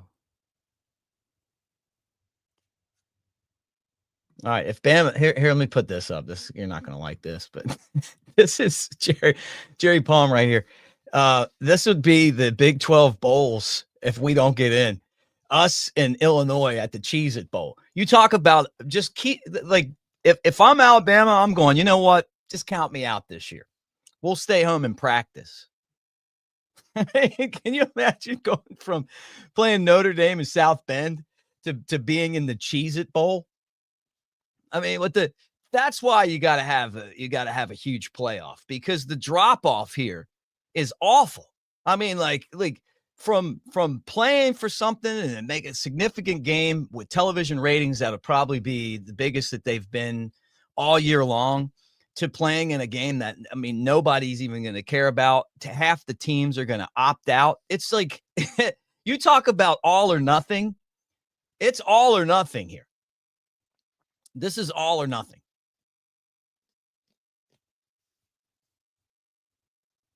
Yeah, thank you, Alex. It would be portal chaos.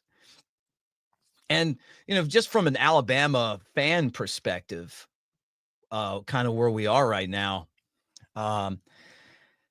we haven't really we had some guys transfer out last year when Saban retired, right? But we lost some good players. And that was kind of the first time that we really got hit by the portal where you were like, man, we lost a lot of the guys we didn't want to see leave.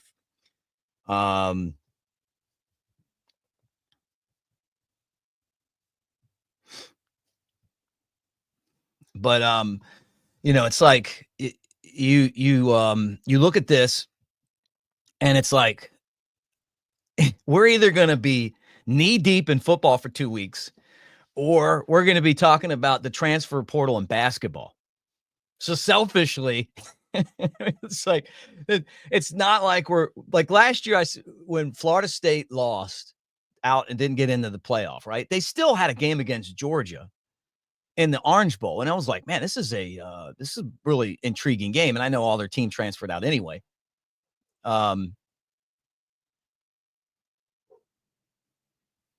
But man, what a terrible drop off. I don't know who you're talking about, Todd. Better not be me. Because I have a lot more than shit in my brains. Yeah, AP's got Bama at number 11. And that's ahead of SMU at number 12.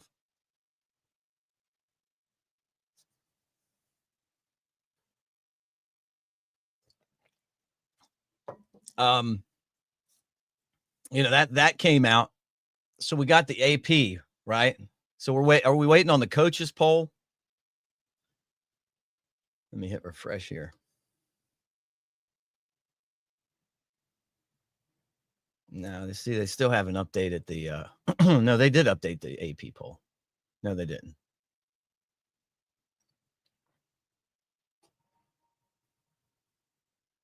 On ESPN. So they haven't updated that yet. So still kind of waiting on that. So the other thing that could come out next is so Bama's ahead of SMU in the AP, right? So then the next one would be the coaches poll. And that's what we were looking at last week with Miami. Like, where are they going to come out? Where are we going to be at? And then from there, what what is the college football playoff committee thinking? And I really think that it comes down to, are you going to give the ACC 2 bids? Are you going to reward a team for not playing anybody? Or are you going to penalize a team for losing the championship game? And, and to me, it's even and compelling, but then when you get the money involved, it's not even close.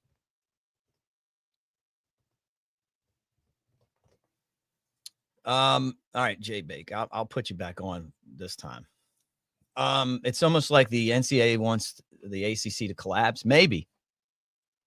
I think it's more than that. I think they want them to invest.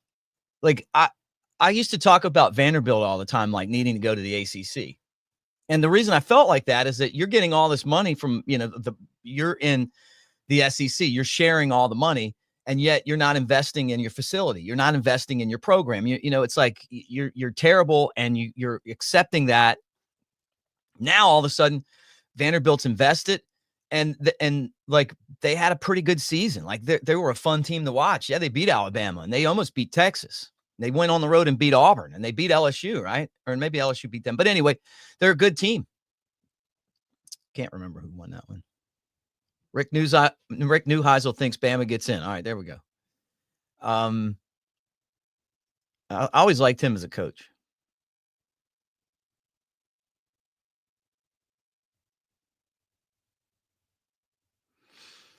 Here's a good point. If Bama gets in, will teams start opting out of their conference championship games? The problem with the conference championship games are, with this system, they're a waste of time. It's the day and age of the conference championship games, guys. They started because we didn't have a playoff. And you would get to the end of the season and it was like, you could possibly have 2 or 3 national champions. Yeah, like this is how it was. And then the SEC did the conference championship game, and it gave them like a one more chance to have kind of like a de facto play-in game.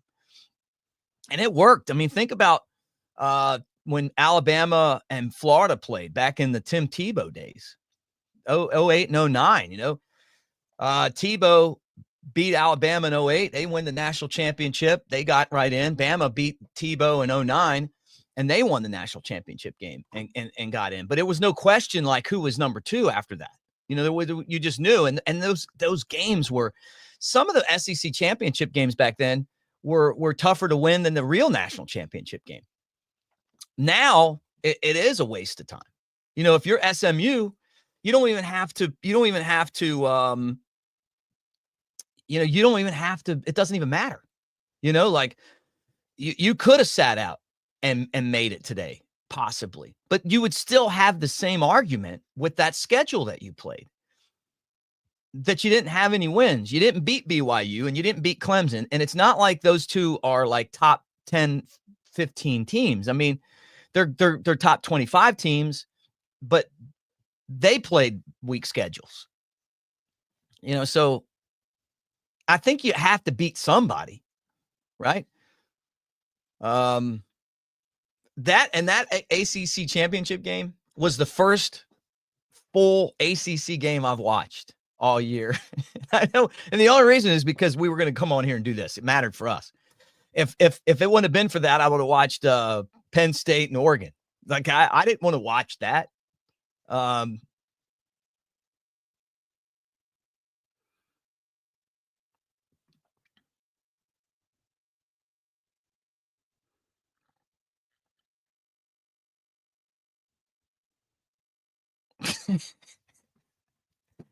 right.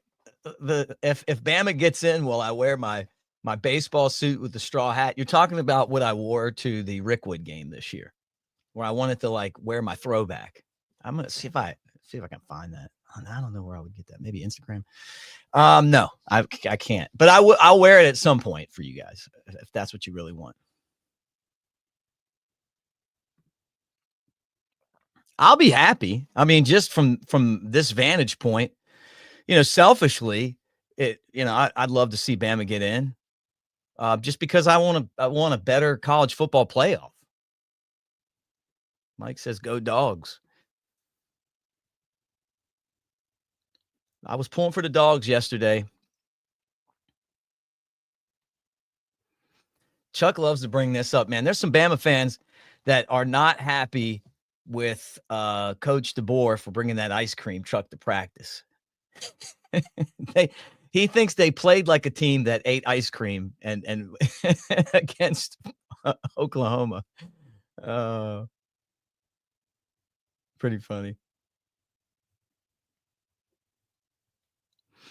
Max says conference championship game should be the first round, and then that's maybe that's it. But what about the teams that, like in the SEC, you literally got 4 or 5 teams that could get hot and maybe win a national championship. You know, like and that's that. So that's only 2 teams would be in that game. You know, we haven't seen an SEC with a good Oklahoma. I mean, think about that. Oklahoma, like, they stink right now, and they're not going to stink for long. I mean, Venables is got 1 more year, and then they're going to go out and get somebody good, and they're going to be tough. Bama 100% in. I still feel that.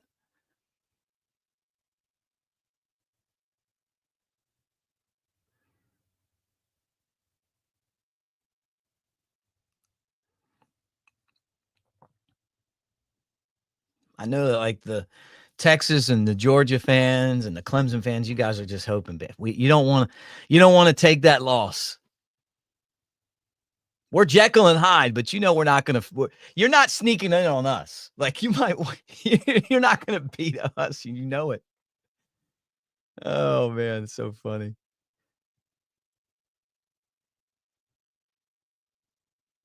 I know Vegas is saying Bama's out. I know Vegas says a lot of things that aren't right. They want you to bet on. They want you to bet on SMU. You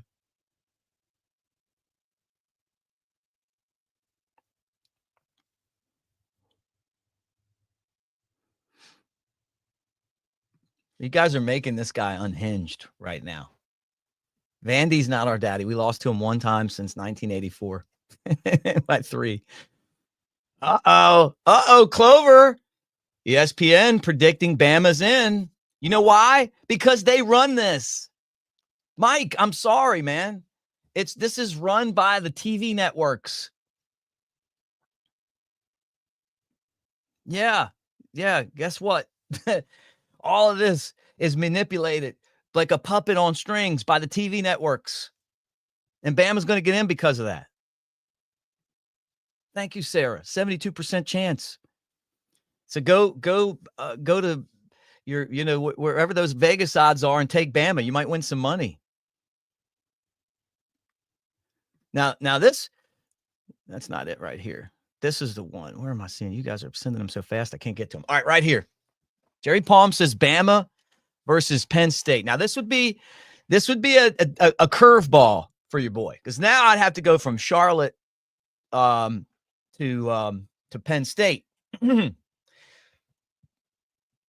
I'd like to go to Happy Valley. That is that is interesting. And the original Cookie Crumbler says that Bama has a 72% chance plus $1,200 on some sports books. See, like, so maybe there's different odds, man. Some places feel like Bama, come on, man. Bama's going to get in. Does SMU have a tougher strength of schedule than in Indiana? Boy, that tells you something. I didn't know how you even argue that. We already have Indiana in. If Indiana, one of the two's got to go, because you can't have a whole team of these, hey, we didn't play anybody's. So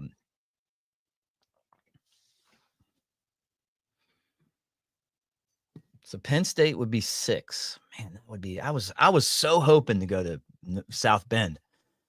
Love and Life. Where's he putting this up at? Because I want to pull up his, see if I can Google it. Maybe I can find it. I would love to see what his, I'm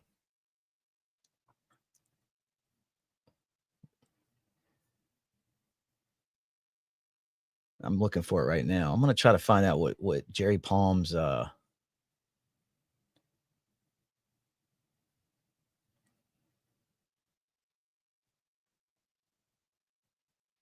All right, here, I got it. You guys ready? Jerry Palm, CBS Sports. Boom. Throwing it up. Can you see that? No. Oh, I got to switch pages. Hold on. Here we go. There you go. This is what Jerry Palm has. College football expert. It's going to burn some of you guys. It's going to make some of you guys happy. There you go. He's got Georgia, Oregon, Arizona State, and Boise State with buys. What the? I don't even want. I'm not going to say the F word. I already said it once on the show. All right.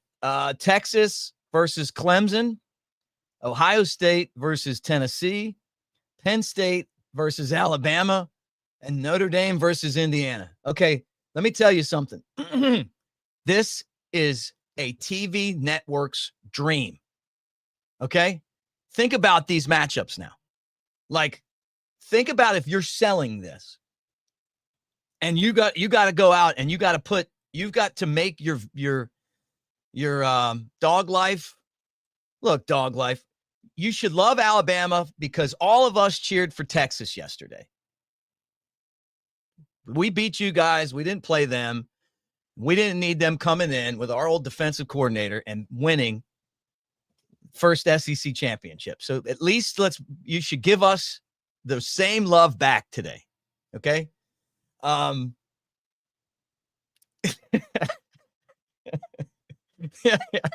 Thanks, Pat. But what I'm saying, folks, is this right here. Look at this. This is what a TV network would want. You got Notre Dame and Indiana. Two schools, same state, the best year that Indiana's ever had against Notre Dame. That game right there has a ton of interest. I mean, right off the bat, I mean, that's like the Bama UAB game that we never see. Two state schools don't play. They're having great years. Indiana, like that's almost like a rivalry there. Okay. You got Texas and Clemson, two blue bloods, like very interesting matchup. I don't know. I guess, and I guess that, yeah, that would mean that the ACC is the league that even though they got in, they still had to play. Very interesting, right? You don't get a bye, but you got to play. So this is what he put out. He knows this stuff better than me. I love this one. Ohio State and Tennessee. The Buckeyes, Tennessee's not far from Ohio. They recruit against each other. You're talking about a really compelling matchup. You can sell that. And then the Bama Penn State. I mean, Daniel Moore started his career painting Bama versus Penn State. Bear Bryant against Joe Pa. Like the two best helmets, in my opinion, in college football. That Alabama helmet, iconic and plain, and then the Penn State. The blue and white against the crimson and white. Bama going to Happy Valley. This right here is what I look at and say money talks and bullshit walks. This is a money talks bracket that Jerry Palm put out. So, why? And I'll say this, man, and I'm not going to sit here and argue about what teams, why Bama's the 3-loss team that's getting in, and some of these other 3-loss teams getting in. What I'm telling you guys is that the college football playoff has to expand because the bowl games are so irrelevant now, and just all the deserving teams, just put them in, and they can play in the Cheez-It Bowl. Make the Cheez-It Bowl great again is my slogan on this show today. And the only way we're going to do that, the only way we're going to do that is to have an expanded playoff. So yeah. Hey, let me ask you guys to do me a favor. 663 of you guys hanging out right now on the Sunday as we're talking. Please give me some thumbs up. I didn't plan on being on for this long, but I'm staying and hanging out with you guys right now as we kind of roll towards that college football playoff. Even if you're a dog fan or whatever, just thank you for being here and give us a thumbs up. If you're a Bama fan, make sure you subscribe because we cover Alabama. We have a lot of fun on this channel, and we try to put out content every day. The Tailgate Show with Jake Coker and I is kind of what this channel's built on. We have a statewide show that runs before all the Alabama games. We actually do the show here live before it actually goes out on radio. So you guys that are subscribers, you get kind of a sneak peek of us, whether we're at the Floor Bama doing the show or we're at Innisfree or Unique on the Strip or wherever we're going to be. So Pat says, thanks, Mick. I've been a nervous wreck, mopping and listening. Well, look, I'm just telling you guys, like, now I'll say this. I think Bama gets in. Oh, come on, Dog Life. My God, Dog Life.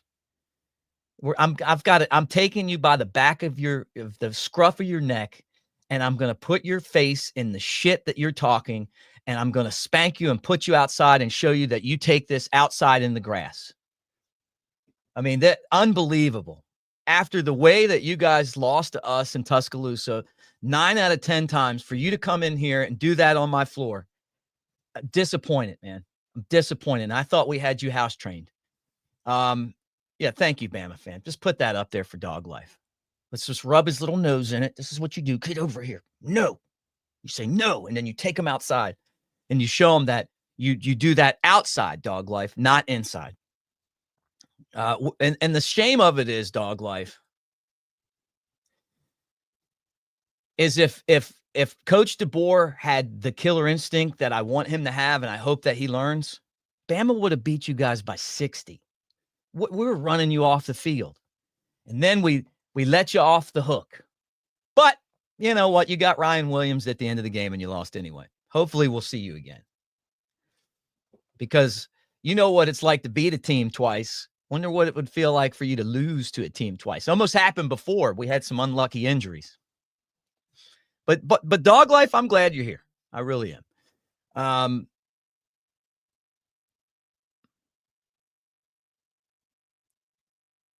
Here's Christopher says, Cam Newton hates Bama, but he thinks we will break the doors off at Notre Dame. We're probably playing at Penn State, according to Jerry Palm. So I mean, I feel like just kind of, you know,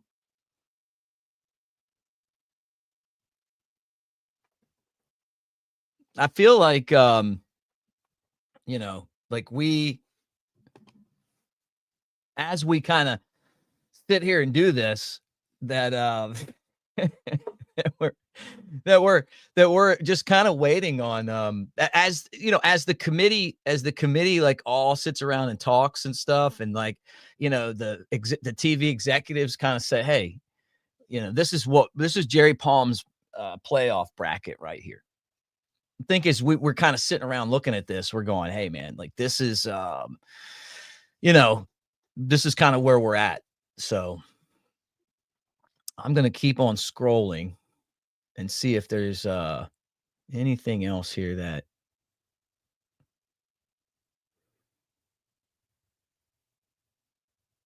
would be worth checking out.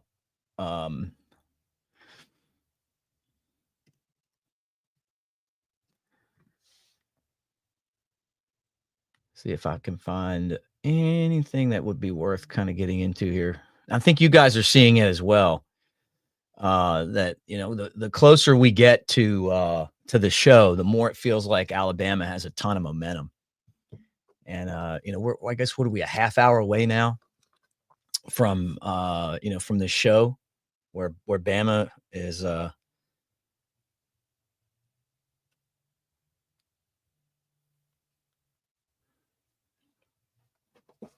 where Bama is kind of the center of this whole thing. You know, are they going to get in or not? I'm going to put ESPN on in here and kind of just go. So interesting.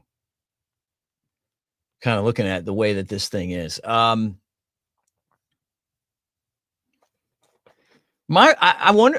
I guess Clemson would be a team that wouldn't get a bye, and I guess it's because they're like, they would be the exact last team in because they won their way in, but they didn't want to bye.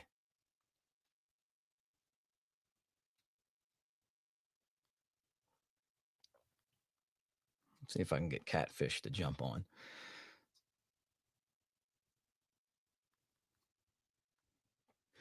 See what he thinks. He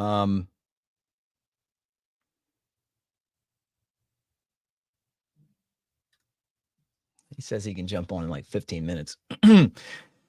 Oh man, I'm looking at this and I'm going, how to think that you came up with a formula where Arizona State and Boise State would get first round buys is really, to me, kind of wow. Like like and Boise State straight to the Fiesta. Still unbelievable. And this is what Jerry Palm thinks. So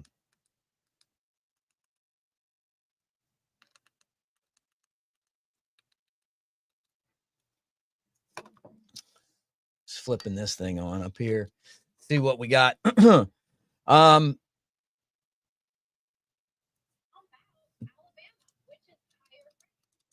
So the ESPN people are kind of doing the same thing right now, where they're looking at I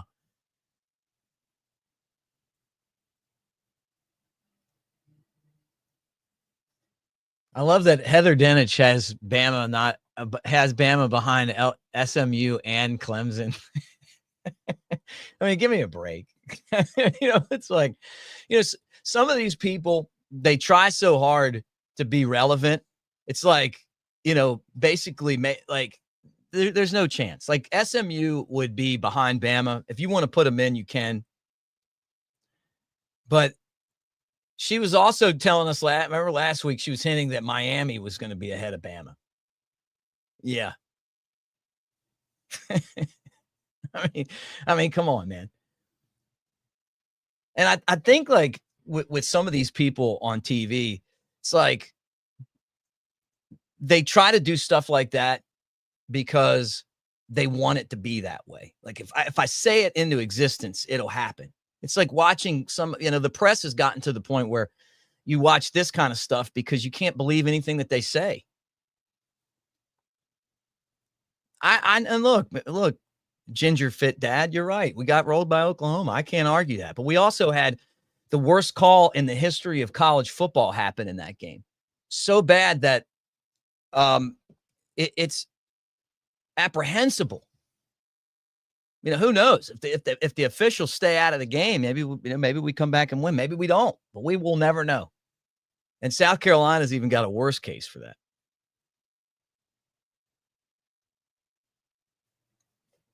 There you go. Roll Tide. So anyway, look, this is what we're kind of looking at right now. Look, I'm not blaming the refs, but it was a terrible call. Even you as a Auburn fan can know that.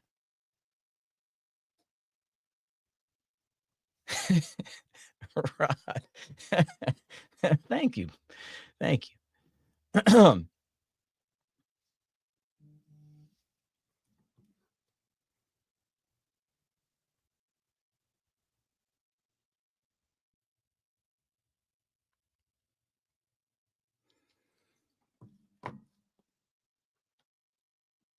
It's going to be interesting to see how they, kind of how they seed this thing. The AP came out. That was kind of the first to drop. And let me put this back on the screen. This was kind of the news, like, right. I was about to get off the air and then this happened. And I'm like, you know what? Might as well stick around here. But the AP has put Alabama at number 11, SMU 12, Clemson 13. And, and that was kind of how it fell last week too, where the AP had Bama ahead of, the teams that they needed to be ahead of. Then the coaches poll came out. Bama was ahead of those teams that they needed to be ahead of. And then the college football playoff came out and Bama was ahead of the teams that they needed to be ahead of. So, do I think that Do I think that Bama should have beaten Oklahoma? Yeah, I think they should have been more disciplined this year. Um, but I also there's no compelling argument for SMU over Alabama because they don't have any wins. Like they don't have any top 25 wins. Their strength of schedule is really bad. The winning percentage of the teams that they played and beat is bad. So there's really like not a whole lot of like other than they have one more win than Alabama and they played in the conference championship game. If they were in the SEC, that same SMU team would probably have ended up 8th or 9th, and I think you have to like be honest with yourself about that. To me, it's like, that's that's the problem that they have. And they could have won themselves in yesterday. And they were so bad in the first half of that championship game that they couldn't come back and overcome it. And all they had to do was tackle a guy on a kickoff, and they still would have gotten into the overtime, and they could have won then, but they didn't. Because they're not that good of a team.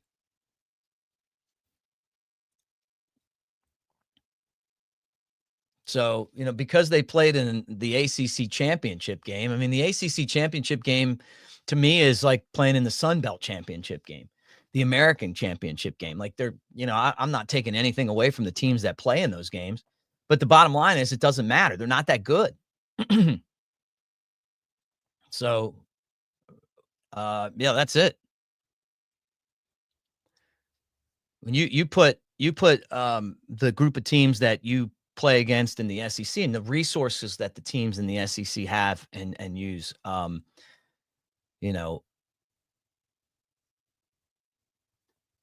it's not the same. I mean, it's not like you're playing the same. The road games aren't the same. The level of competition is not the same. The amount of players that get drafted out of the school is not the same. The level of coaches are not the same. So, okay, Adam, this is you now, Adam, you've lit me up here. You're right. I did not like Hogan losing to the Ultimate Warrior. That's when I had to turn off WWF wrestling back in the day. No one beats Hawkamania or Hollywood Hawk. And I still watch the Macho Man clips that pop up on my feed, like when they come on. Like Macho Man comes on and he's like, "Oh yeah, cream of the crop." I love those. And Ric Flair, when he comes on, I watch him too.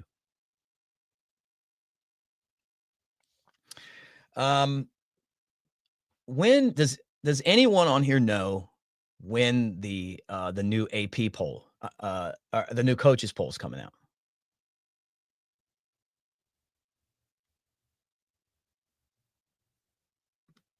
So there's here's a better version of the ESPN version of the this is the new AP poll. So that's a sign. They've got SMU falling 4 spots. Bama stays at number 11. And all the teams that are 1 through 11 get in, and then Clemson, who they have at number 13, gets in. I guess I'll put them on the screen too. They go up 5 after beating SMU for the ACC championship. So the question remains, they said strength of schedule is the number one component of this, right? Are they going to stick by that? Because SMU has a terrible strength of schedule. Their opponent winning percentage is bad. Bama had a bad loss to Oklahoma. But if SMU had beaten Oklahoma, that'd be like the biggest win on their schedule. And it was a bad season for Oklahoma. Bama beat Georgia, the SEC champ. They lost a close game to Tennessee. They beat a bunch of other teams that were pretty good this year, including South Carolina.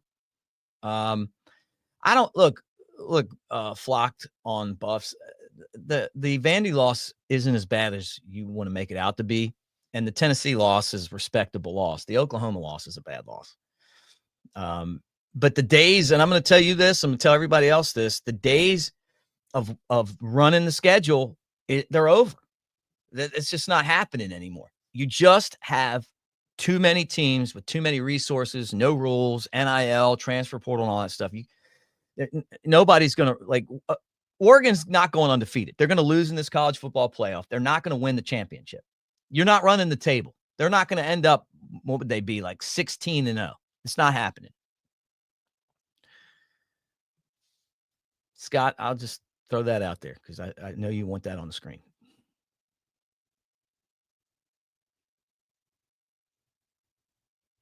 I know Vandy's 6-6, but they played a tough schedule. That's what SMU would look like if they were in our league. They'd be happy with it. 6-6 would be like, oh man, that'd be like a great schedule. I mean, do you really think that SMU would win 6 games playing in the SEC? No.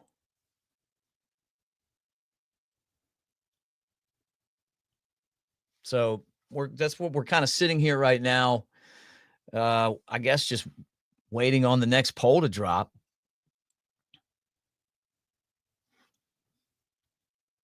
Look, I'm not going to take up for Texas, but I will tell you this. I'm going to pull up this for you, okay? Because I'm one of my neighbors is a Texas grad. And I told him, I said, I was at, I guess it was Thanksgiving. I ran into him at one of our other friends' house. And I told him this. So you know what I got from him? I got all of these arguments about Texas. So I'm going to read them to you, Ginger Fit Dad. This is from Steve Delmore. No time in the history of college football would this be considered a weak schedule. At Michigan, Georgia, Florida, Arkansas, Oklahoma, Texas A&M, and obviously Georgia again, right? He said this, last one. All we have heard in the history of the SEC is it just means more, is the gauntlet of a conference. There's never an easy week, and all the teams are tough. This is the first time ever that we have heard that the SEC schedule was weak. Texas shows up and runs herd, which is, I guess, a Texas word, or saying, on the schedule, and now all of a sudden we have a weak schedule. But in the previous 100 years of SEC, not once, not effing once, have we ever heard an SEC team has a weak schedule. That's from Steve. That's from the great Steve Delmore, Fairhope, Texas grad. Okay. I'm ready for Arch. It's Arch time in my mind.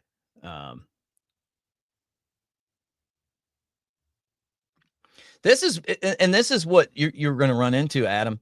No reason to play hard teams if you can get in playing nobody and lose to every ranked team you play. I mean, I feel like that's Bama's best argument. Because what you want is you want to see look at college basketball. They reward teams for tough losses instead of basically you could run towards the tournament. And if like last year, Bama was like a 4 seed. And it's because they played all those tough teams. And then when they got to the Sweet 16, you look around and you're like, man, we played 8 of these teams in the last 2 years. That's kind of what you want in football. I mean, I'm so tired of week after week, in years past where you would be like, man, are we playing this game again? Like another bad game?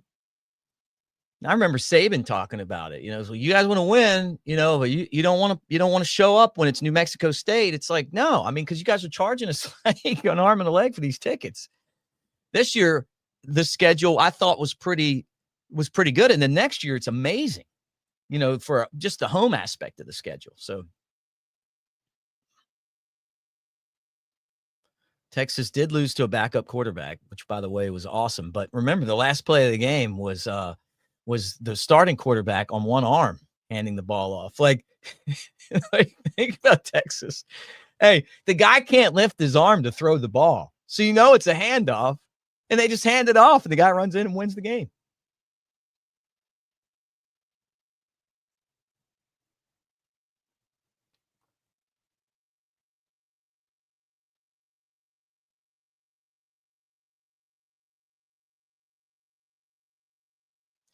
Yeah, Brian, this is my point, man. Is that the SEC isn't weak. So anyway, I'm going to put Jerry Palm stuff back on. And again, thank you guys for hanging out. Okay, thank you. The coaches poll is out. Let's see if I can find it. And then we'll chew on that for a second. See if we can find the coaches poll.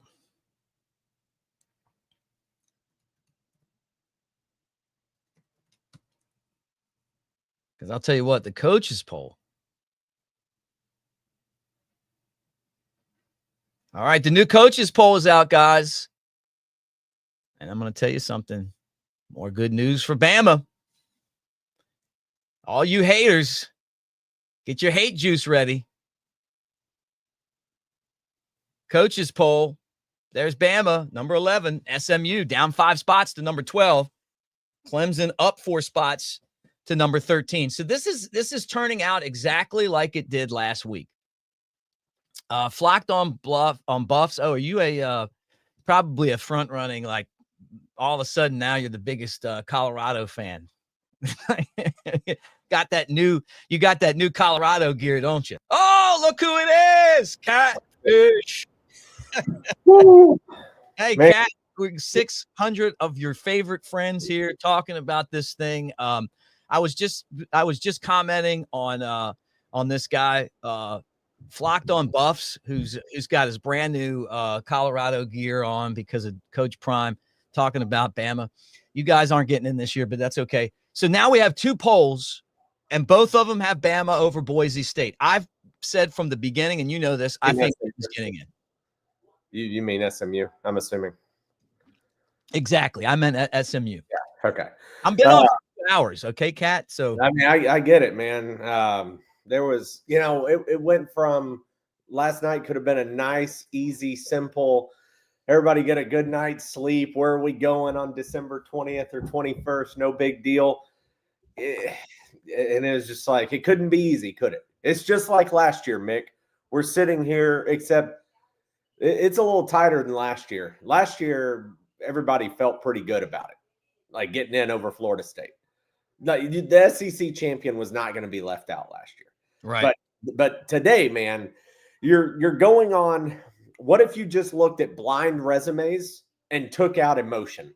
That's the biggest thing I can say going into today is emotion from last night. Everybody watching the game. At halftime, it was they're gone. SMU sucks. They can't keep up with Clemson. To, oh my God, what a game. And literally that's what changed everything. So right. If it had just, it was funny because you're pulling for SMU to start. Then you're saying, okay, Clemson, just beat the hell out of them. Like beat them 49-14 or something. And of course that didn't happen because Dabo. But yeah, right. Well, you knew Dabo wasn't going to lose to them. Is Dabo like one of the most, I mean, I get it. He's a Bama guy, but damn, is he not one of the most annoying people in college football? Yeah. And I'm not saying that I'm all for his religion stuff and Jesus and everything. I am too. I'm all for that. But if you just eliminated that part of him, he's just the cheesiest, goofiest, almost like a look at me. I mean, I don't know, man. Like he's that aw shucks guy that everybody gets on everybody's nerves. And just watching him last night and watching him blow that lead and then win it at the very end. Damn it, man. You got to be kidding me. Dabo. Freaking Dabo. But you're right. We said this last week that it was a huge indicator with Alabama being ahead of Miami in both polls before Tuesday night. Again, people have to think about what this committee thinks. Okay? Because they're getting influenced whether you like it or not. Greg Sankey's been on the phone all night. ESPN's been looking at potential matchups all night. You're looking at brand. You're looking at money. You're looking at attendance. You're looking at all these things. And like it or not, it plays a role. And it plays a factor. 2 years ago, Nick Saban was arguing Bama to get in with the 2 losses, but we knew Ohio State was going. Right. That was because Ohio State is a brand. Yeah. SMU's not a brand. And that's what makes it even more difficult here for the committee. But the committee's going to be able, with both of these polls, if they choose Alabama, the committee's going to be able to point and be like, why are y'all mad at us? Yeah. Yeah. What you looking at? These two polls over here, they did the same thing. What's everybody pissed off about?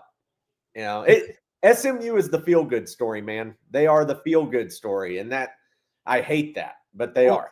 Well, let me throw this at you, and guys, keep hitting us up in the comments section. And thank you for being here.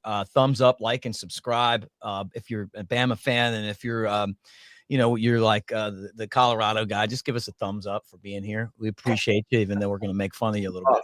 Yeah, love it. Yeah, I mean, look, I and if anybody knows me, I'm a Coach Prime fan. I was a fan of his when he was in the NFL.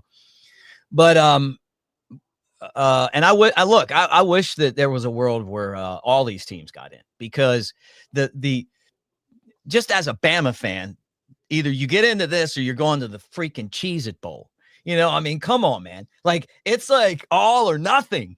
And then everybody's going to opt out. So you're going to have to expand the playoff, include the bowls, and make it to where all these games are relevant, give teams a chance. But I just felt like, and I'm kind of jockeying off what you said. I've said it on here all day. I just feel like the whole theme of this show is money talks and bullshit walks. SMU has bullshit ratings. Like, nobody watches them. The first time I ever saw them play a complete game was last night. And looking at the looking at the TV ratings when they play, that's how it is. And the TV ratings for this are if they're in the game, are going to be really bad. If Bama's in the game, they're going to be really good. Somebody paid $1 billion for this. So they're going to demand that you play the best teams. Yeah. I mean, that's just how it goes, man. And so, yeah. I mean, and I shouldn't say the best teams. I should say the best brands. Like, they want the Bama Notre Dame matchup. Jerry Palm has Bama against Penn State. And I told you, Chad, I'm going to Bama Notre Dame if they play. And I may go to, and you know me, I don't even go to the games anymore. I'm sitting in my studio. I don't like being in the stands. I don't like having to stand in line for a freaking drink. Yeah. I think Bryant Denny's concessions are awful, that they need to do a better job. I want better amenities. I've gotten on this kick before. It's like, if I go to the game and I'm paying like $150 for a ticket or more, I want $150 worth of amenities. I know. I'm with you. But yeah, I mean, like at the end of the day, I just feel like the Bama Notre Dame or the Bama Penn State matchup would be good. But what's amazing? Have you seen Jerry Palm's prediction yet? Yeah, he had Alabama in. He did. But I want you to look at this. We throw it up on the screen. I think that this is a money talks first round. Clemson, Texas, got to see that. How about Ohio State, Tennessee? Got to see that. Yeah. Notre Dame, Indiana. Your wife's an Indiana grad. Think about this. The battle for the Hoosier State. And then Bama, Penn State, you get your classic. Your 1970 Sugar Bowl. Yeah, you get the two brands. I mean, this is how Daniel Moore started, the love for this matchup. So you tell me. I mean, I feel like this would be really, really good TV. That it would. I mean, your two lowest rated games are going to be in that scenario. Clemson, Texas, because Clemson's 9-3 and just kind of, pillow fought their way into the championship game and then took advantage of the opportunity. Clemson isn't a national brand or an historic brand. I mean, if that's your worst game, though, that's pretty darn good. The next two are iconic. Tennessee going to the Shoe and Alabama going to Happy Valley for maybe a whiteout. Well, he's got it as an afternoon game. But we all know, Mick, at 4:00 on a Saturday in December, it gets dark early. So it'll be a whiteout by the end of the night. Right. And then Notre Dame, Indiana, that has no historical anything to it. However, Indiana being in the same state is what makes that cool. Like you just said, it's an in-state rivalry. They never play each other, even though they're separated by just 3 hours or so, 4 hours. So that would be a cool matchup as well, just because of the in-state piece of it. And of course, Indiana kind of coming out of nowhere this year to play their way in. That's great TV. I've seen some others though, where if you start mixing and matching, like imagine you had Texas and Clemson, and then you had Penn State and SMU. I mean, that really waters down you're like big traditional college football matchup. The only one in there is Ohio State, Tennessee. And you kind of lose some stuff. So we'll see. But I'm with you. Yeah, I mean that's an amazing weekend. I would sign up for that weekend. That's incredible. Yeah. Look, you guys are in the comments section. If you're flocked on Buffs, I mean, you got to know that he's one of those brand new Colorado fans. Go out, get the Coach Prime glasses, hang out, do your thing. I wonder what Georgia's going to look like with Gunnar Stockton running their team. Because their quarterback, I think he's done, right? It didn't look good for Carson Beck. Somebody, I forgot who did it. Somebody tweeted, though, and it was spot on, where they said that Georgia will not announce Beck's injury until after the playoffs are seeded. Mm-hmm. Because you don't want – Georgia's in, obviously. They won the SEC. But you don't want the committee to be able to say, oh, well, we're going to drop you to 4 because your quarterback is hurt and you're going to be playing with your backup. So we don't know that you're as good of a team. So we're going to drop you to 4 and you still get a bye. But now if you're the 4, you're matched up with Oregon in the semifinals. Mm-hmm. So that was super smart to say that and think, okay, yeah, we got to make sure we don't tip our hand before the committee makes its selection. Are you interested in going to Happy Valley for a football game? We could swing by the Yingling Brewery, Cheryl, and Pottsville. I am, but that's the only problem is I've been there, so I'm like that's a tough. Do they have a warrant, like a bench warrant, out for you? Luckily, I think during my cat days though. So well, everybody knows about the time you got arrested in New Orleans, before one of those national championship games. Of all things, I was sober and got arrested. I was like, how do you do that? They took your ticket. Yeah, they took my tickets and everything, and those were some expensive tickets I was trying to scout. But yeah, that was brutal. So we got so guys, what we got is we got the AP and the coaches poll out. Bama 1 slot ahead of SMU. That's what happened last week. Bama needed that to be in. They got it both times. And then, now we're kind of wondering, the next one is the College Football Playoff Committee. And in like 8 minutes, they start announcing, right? They start running through the field. Yeah. I wonder how much drama they're going to drop. Well, I'm really interested, too, to see what they're going to do. Yeah, what you just said is, are they going to drag it out or jump right to it? Because on Tuesdays they've gotten good about just jumping right in, but it gets on my nerves when they sit here and start mansplaining to everybody in the world about how it works again. There is one thing though that I wasn't sure, and maybe Mick, maybe somebody in the comments knows.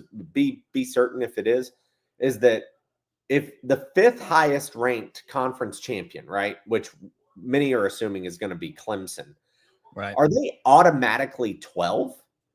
Or well, they are, yeah. And or could they be 11? They're the worst team, and they're the worst team in the field. They and that's why I wasn't thinking 11 about and Bama 12.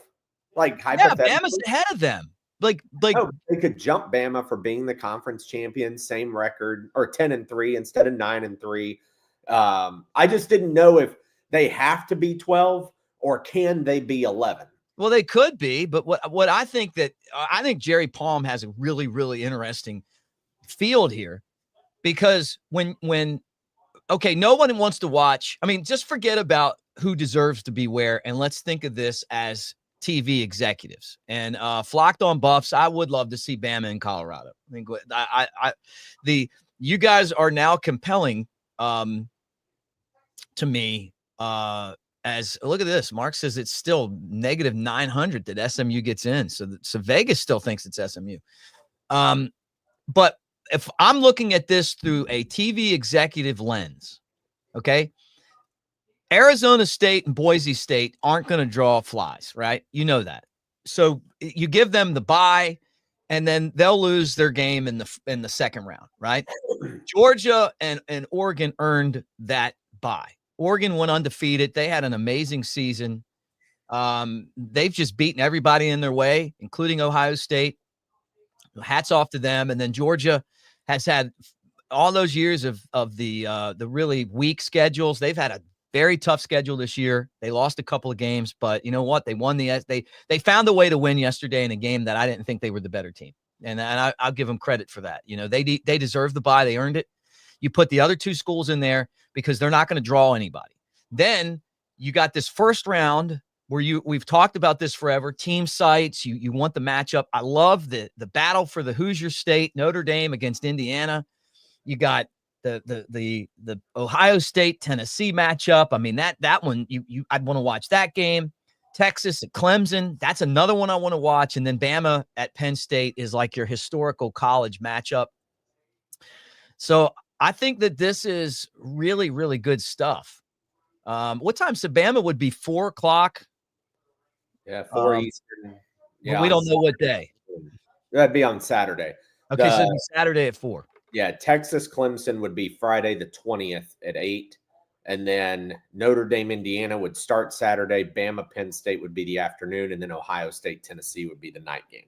So I'm thinking like, look, man, if this happens, there's a really good possibility I'm driving up there to Happy Valley.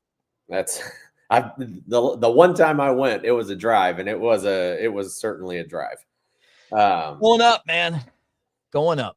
Here's a couple of things, and sorry if you mentioned it and I'm late to the party this morning, but that people need to remember is, and I think Ward Manuel misspoke or spoke too soon on this on Tuesday night, is that Alabama wanted Georgia to win yesterday. And I said that on Tuesday. That would be like the one thing if you're looking at the SEC title, because Bama didn't play Texas. So Bama could improve its, case, if you will, if Georgia beat Texas, which they did. And by doing that, Bama now has a win over probably the number 2 team in the rankings. Right. And they have a win over the SEC champion. So to me, that is going to somewhat come into the discussion. Yeah. I think Ward was a little, out of place when he made that comment about there are no more data points. South Carolina could argue the same thing. We beat the ACC champion on the road. South Carolina, though, being 3 spots behind Alabama, they're never going to jump the tide. Manuel said that on Tuesday. Said, look, Bama, Miami, Ole Miss, South Carolina, those 4 are locked in when comparing to each other. They're locked in relevance to one another. They're not locked in compared to all the other teams. They're just locked in, meaning Miami's not going to jump Bama. Carolina's not going to jump Bama. Bama was in over those 3 teams. That's what he meant by that. So the fact that Alabama now has a win over Georgia, who won the conference and will be number 2 today, that to me should at least get a few people talking as an outlier and one potential, data point. And it can be something that the committee, falls back on and says, hey, look, Alabama, if you look at the resume, SMU and Miami are essentially the same resume. We put Miami behind Alabama, and we're doing the same for SMU because Bama has now gotten even better wins because of Georgia's performance yesterday. Right. Well, the other thing, too, is that Georgia clubbed Clemson. I mean, beat the hell out of them. And then they lost to South Carolina, too. And Bama beat both of those teams. And, so – and Clemson's the champion of the ACC, and they're 0-2 against teams that Bama beat, and like SMU doesn't have any kind of stake like that. Yeah, it's the argument of, I hate the whole wins-loss argument. What would SMU do, Mick? Would SMU be 11-1 going into last night if SMU had to play Georgia and then turn around and play Vandy?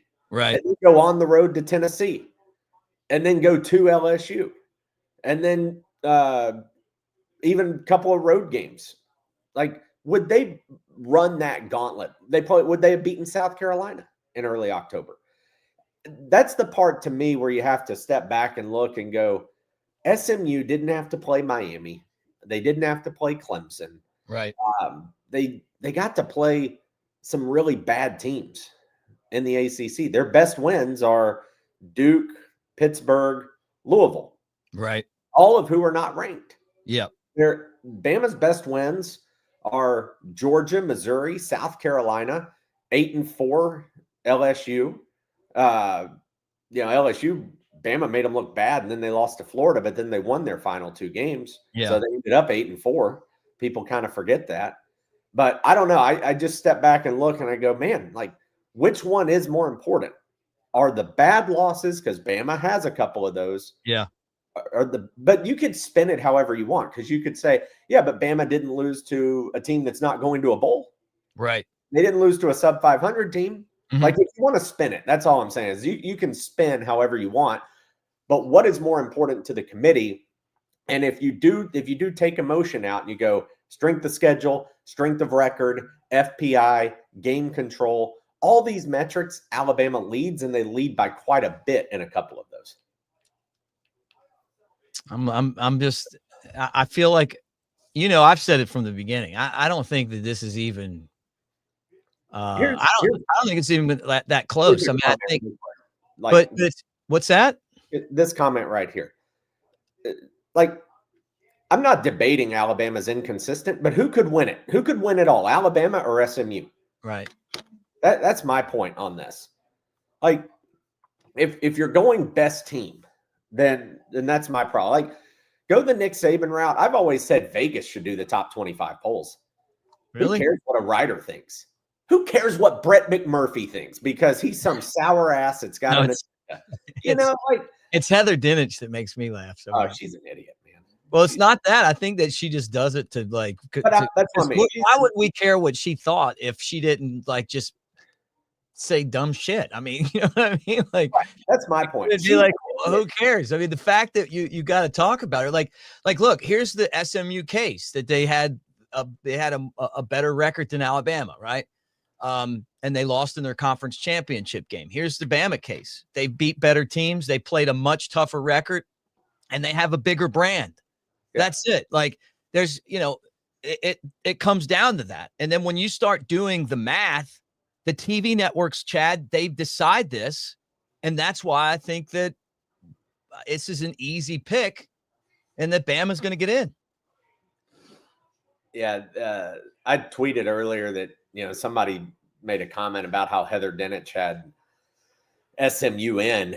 And I said, well, she also had Miami ahead of Alabama just a week ago. Yeah, right. Exactly. She doesn't like Alabama. And I don't know what it is. I don't know if it's not that, dude.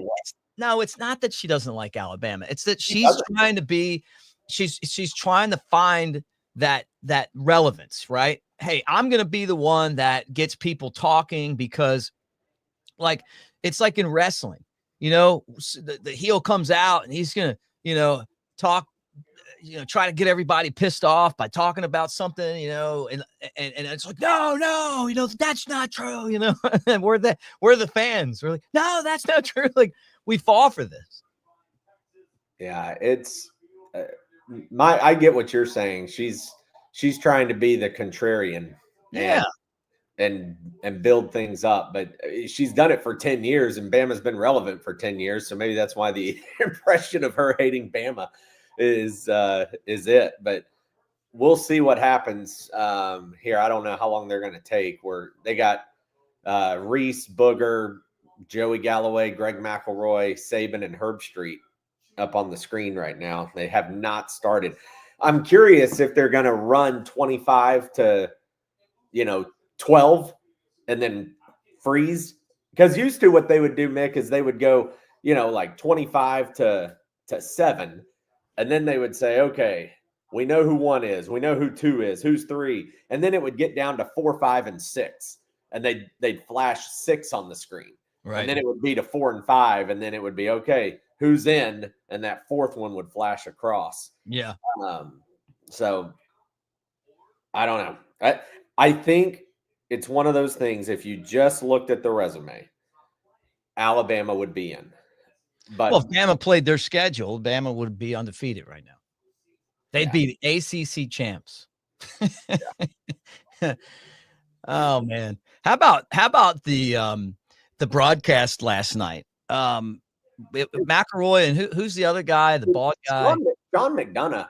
I Sean love McDonough. his ability to call a game.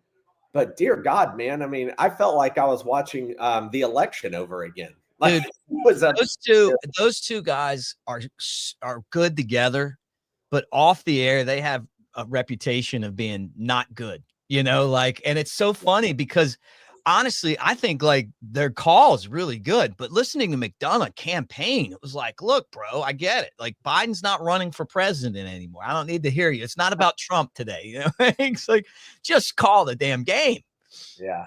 Yeah. But it is funny though, like, because I've heard, you know, like McDonough like can be a jerk, and you know, we know about McElroy. So it's like but together they're good. Like it was a good broadcast. Yeah.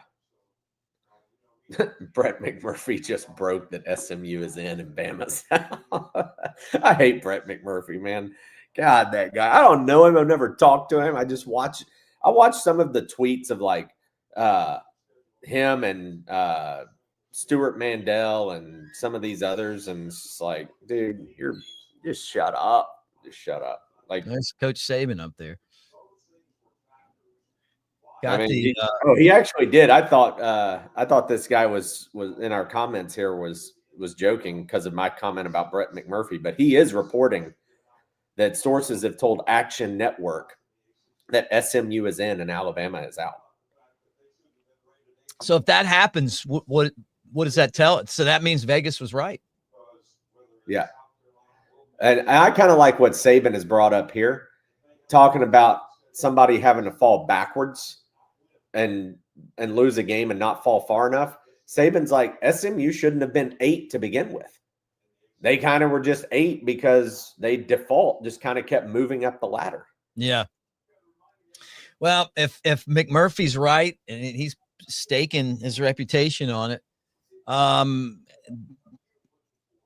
Cheez-It Bowl. I actually saw one projection for the Gator Bowl.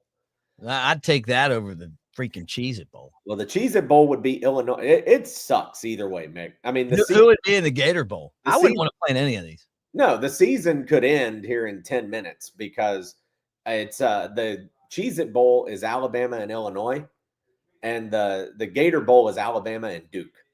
Like it couldn't be worse. It is a no-win situation for Alabama. Whoever they're playing is going to want to beat the uniform. And that's another thing, like, Mick, you gotta look, it's like, would people be more excited about playing Alabama or playing SMU? Well, if you're in the playoff, you want to play SMU. If you're not in the playoff, you want to play Alabama.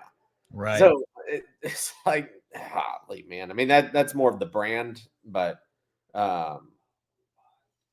it's wild. I like, you're going to have so many opt-outs. These bowl games are not going to mean anything. That's the tough part, too. It'll mean the world to Duke if Duke plays Alabama. So there you go. There's Brett McMurphy saying that Bama's out. Yeah. How about that? Vegas and Brett McMurphy now saying that Bama's not going to make it. Do you know who would be playing if the BCS was still around? It'd be Georgia against Oregon. It would. That to me would be a fair match. I mean, that'd be a fair matchup. Georgia, though, would be without a quarterback. The BCS, if you did the playoffs by the BCS, Alabama would be the last team in. They would be they're ahead of SMU. They're 11 and SMU is 12 according to the BCS ranking. I would prefer to just go back and use the BCS rankings to determine the playoff seeding.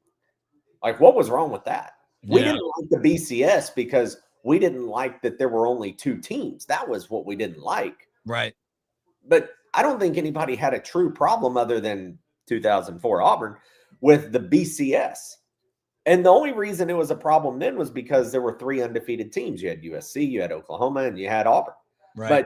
But I don't think anybody argued or disputed the way they came up with it because it was a collective. It was power rankings. What was it, Sagarin? And then it was the AP poll or the coaches poll, one of those two. Like it was 3, 4, 5 different elements that would be thrown in and factored in. And that way you're not relying on just one poll or one room of people. You're essentially allowing, think of how many people vote in the coaches and AP poll. You're talking about 60 plus votes. So you could end up with, even though a small portion, there's like 100 to 200 people who are determining who gets in. So I'm more of a BCS calculation guy, but I don't like I'm not big on the committee, even though it's favored Alabama. I don't like it because I think it's inconsistent. I think they do things like what Coach Saban just said. You know, they treat it too much like an AP poll. Oh, well, this team lost, so they have to move down by this many spots, or this team won, so they have to do this. Well, this team hasn't played anybody, but everybody keeps losing in front of them, so we have to move them up. Why do you have to move them up? Yeah, I don't know. Playing the same schedule, why are you moving them up? Yeah, I don't know. You know, but go like, I mean, we knew SMU wasn't going to beat Clemson. I mean, like they're just not that good. Like, you know, and to be a conference champion, like, you know, it really takes something. Hey, let me ask you this: Would you go Ohio State -7.5 at home against Tennessee, or would you take Tennessee plus the points? Man, I don't know. Tennessee's. I think Ohio State could win the national championship, so I'd probably take Ohio State. They got a $20 million roster, but they got too many good players. Like, you know, I would still take Tennessee plus those points because I think Tennessee's defense could hang around. Mm-hmm. I think Ohio State would win, but I think Tennessee would keep it close. Well, putting SMU into the field, it waters the field down so much to me. It does. You know, I mean, you already got Clemson in. They don't deserve to be there. They kind of backed into it and then won their championship. I mean, but they haven't been one of the best teams. It's just, hey, look, there's my friend Taylor McGregor in Boise. Yeah. Cubs reporter or Cubs. What do they call it in baseball? It's not sidelines, but it's just Cubs reporter. Yeah, like but it's been interesting. You know what? If they put SMU in over Bama, I've got a feeling that there's going to be some TV executives that are going to be really unhappy with college football. The other thing is people talking about, oh, this is going to diminish conference championships. Right. No, it's not. Georgia got knocked out of the playoff last year because of a conference championship. Bama beat them. It was their only loss of the year. If Georgia had just opted out of that game, Georgia would have been undefeated. Now, of course, they're never going to opt out. But you get the point. Like, they're not going to just do away with them. Yeah. I think you got to figure some stuff out with them. But, you know, you just look at it and you go, hey, guys, look, your conference isn't that good. You're not guaranteed to be in. See, this is another thing with Dabo. Like, he's over here having a pizza party. Like, yeah. Just the fact that Dabo and Clemson – you know, are in, like, you basically, that Clemson says it all. You can go, they play 9 conference games or 8. Either way, they go 8-1 in the weak ass ACC. They get blown out by Georgia. They lose at home to South Carolina, and they're going to limp into a playoff spot because they went and played a G5 school who's in its first year as a Power 4. Yeah, right. It is pretty funny. Like, the whole thing's pretty funny. Yeah. Oh, look at this. What's SOR rank? Strength of record. Okay. Yeah. Which basically is, how did you do against the opponents that you faced compared to what other teams did against their schedule? Look at that. Louisville, Duke, Pitt, and TCU are their best wins. Yeah. Like, the 4 on the left for Alabama's key wins far outweigh the 4 on the right. I mean, it's not even close. And the strength of schedule is even close. Right. I understand. DraftKings has just removed Alabama's odds to win the national title, which means that they would be out in that case. So they're sure then. Vegas seems pretty sure. So they're getting calls like, well, that's disappointing, man. I mean, it definitely is disappointing. I'm surprised because I really thought that, I up until now, I mean, I was pretty sure that Bama would get in over SMU just because of the, the TV aspect of it. But the Oklahoma loss obviously is something that's keeping Alabama out. And I guess they're going to ignore SMU and the weak schedule that they played. But, it's a shame, but at the same time, I mean, you go out there and play games, and the thing that Alabama's going to have to look back at if this is, if this is how it turns out, it looks like it's going to turn out that way, is that you've got to be more disciplined. I mean, you got to go out there and be more disciplined. Is SMU a better team? No. Did they play a tough schedule? No. But they got in and you didn't. And if that's what we're going to see here, then the only person that you have to blame are yourselves, and we'll see kind of how this, how this affects Alabama. But here's the tough part. Okay. Like on all this with the whole scheduling thing, it does make it less enticing to go play these home and home games. Like Bama's got all these home and home scheduled with Florida State, with Ohio State, with Notre Dame, with West Virginia, with Oklahoma State, with Arizona, with Virginia Tech. The list goes on. I'm sure I missed a couple in there, but they have all those games, right, scheduled for out of conference. Bama, though, can't help how the SEC schedule falls. So it's one of those that, talking about strength of schedule, like saying, oh, well, we just need to play weak teams and just go 11-1 every year and we're in. But you can't control that if you're Alabama. Right. Because you play in the SEC.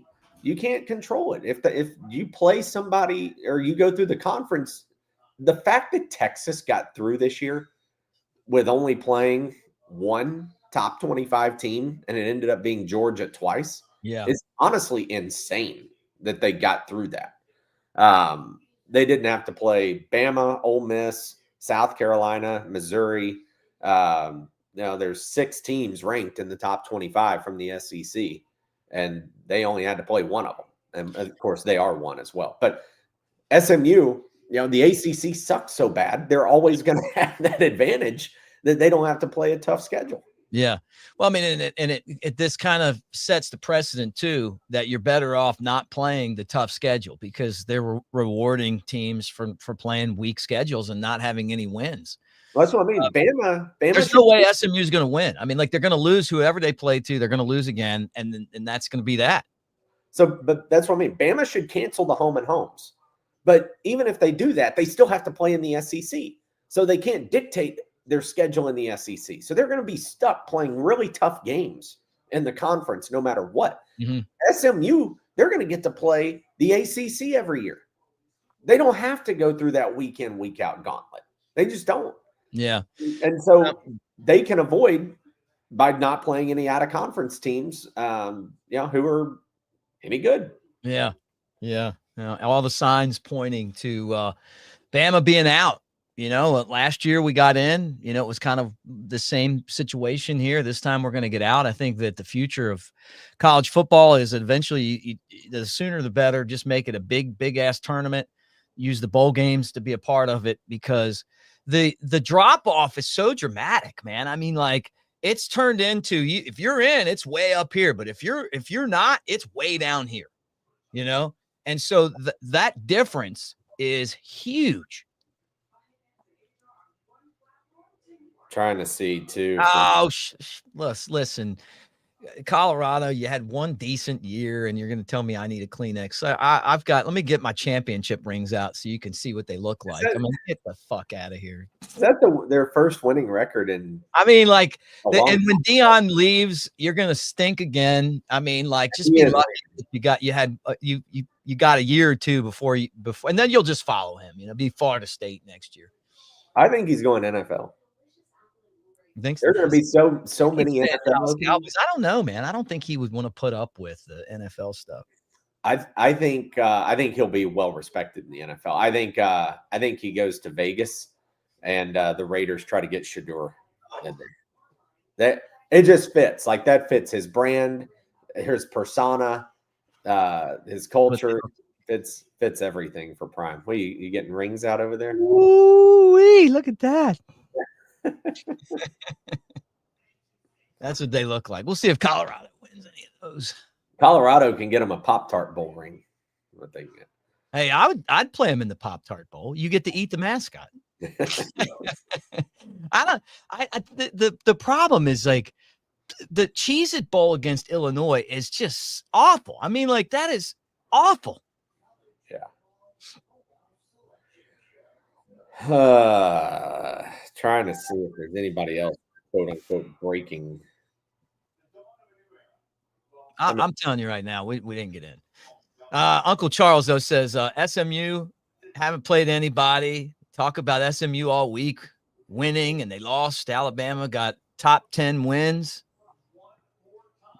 Oh yeah, this is really annoying because they need to do this show like Tuesday night or you don't need to spend 20 minutes talking to frickin' McElroy and Joey Galloway about what their thoughts are. Moron Booger. Like Booger's in here. The only thing he can see is the loss call. He's like, Miami should be ahead of all these teams because they only have 2 losses. Like, dear Christ in heaven, Booger, if like, you could go and play a whatever schedule you want and be 12-0. Like, you have to factor. I don't understand how strength of schedule doesn't get into some people's brains. I don't know. But, all the signs were good. I mean, Bama ranked ahead of them in the AP and the coaches poll, but it just what basically what we're finding out too is that the conference championship game isn't going to be something that they're going to really hold against teams, at least this year. But a lot can change between this year and next year too on this. So, but they're definitely going to sit here. They already know. If Vegas took Bama off the board, that means that they know. Yeah. And, basically they're saying that they can't take your money legally anymore because they know the answer to the question. Like the competition's over. The game that really is the problem is Oklahoma. People say Vandy, but it's really Oklahoma. Yeah. Because you didn't go to Oklahoma and lose on a 56-yard field goal like SMU did last night. Right. You went to Oklahoma and didn't show up. Now, what would be interesting is they're doing it now. Oregon's number 1. So what would be interesting here is did the illegal touching with Ryan Williams that would have allowed Alabama to be within 2 scores and then maybe get a backdoor score at the end, all of a sudden it's a 7-point loss instead of a 21-point loss. Or maybe we come back and win. But the problem is this, is that to me, I mean, I think South Carolina, the officials were awful this year, but South Carolina is kept out. I mean, or at least they, if they run the same schedule that they did, they beat LSU in that game. They called that touchdown back, which it was almost seemed fraudulent, It was fraudulent. So, they're throwing it up here. If they don't make it in, I've been on here for 2 hours and 38 minutes. I'm getting off. I was gonna tell you, I got other stuff I want to do. If they get in, we'll celebrate. Rather than sit here and be pissed. Yeah. Well, I mean, it's, I get it. I get it.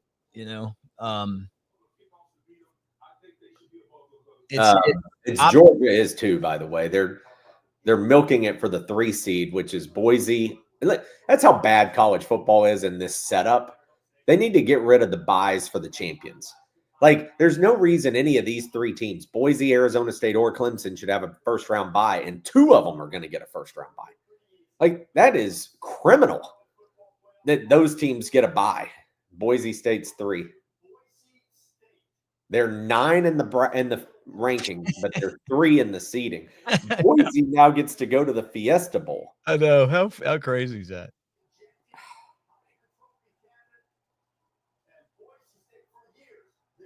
Pretty funny though. I really, really, really, really thought that this was going to be an easy get in for Bama. If Boise advances, they'll likely get Georgia. Of course, that depends on Georgia's backup quarterback and Gunnar Stockton. Yeah, right. Looks like he's going to be fine. I mean, look, he came in the game and ran him right down the field. Yeah. That guy's been there forever. I mean, like, he's ready to go. Arizona State is the 4.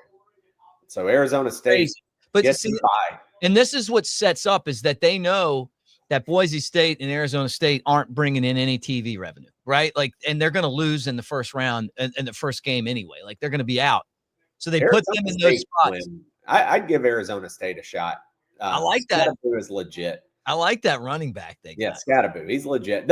What sucks here is that by Boise being 3 and ahead of Arizona State, Oregon's going to the Rose Bowl. Georgia's going to the Sugar Bowl. Boise, because they're the 3, the closest remaining bowl venue is the Fiesta Bowl, which would have been essentially a home game for Arizona State. But because Boise is 3, Boise goes to the Fiesta because it's closer. Arizona State now goes to the Peach Bowl in Atlanta. So that's wild. And that was why 3 and 4 were such a big deal, because Arizona State essentially could have played a home game. Right. And now they're heading across the country, Mick, and there will be 5,000 ASU fans that show up in Atlanta. It'll look like SMU last night. Yeah, your get-in price is going to be $5. I mean, all right, there's Clemson at 12. And this is mind-blowing too. Like, Clemson, yeah, they're going to get whoever at 5, whether it's Notre Dame, Penn State, Texas, they're going to get them at 5. And then the winner's going to play Arizona State in Atlanta. So think about this. Clemson, right down the road from Atlanta, right? Penn State, Texas, Notre Dame, all closer to Atlanta. All right, Penn State, number 5. You guys are slightly ahead of me. There's no, but look, we know Bama's out. So it's like, this isn't going to be like the Texas is 5. These guys don't know what they're talking about, Mick. Texas is 5. Texas hosts Clemson now. That's in Austin. So so right now, I mean, like, everything's kind of sitting out. Like, what was it? Let's pick on Texas for a second. What have they done this year? Yeah. Other than lose to Georgia twice. Yeah.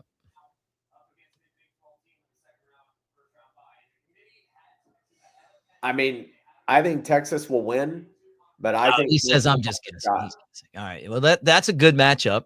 It is a good matchup. A lot of orange in that game. Yeah. We've played them. They have their like $2 bills and the money stamped with the Clemson logo on it. And then I forgot about that. You're right.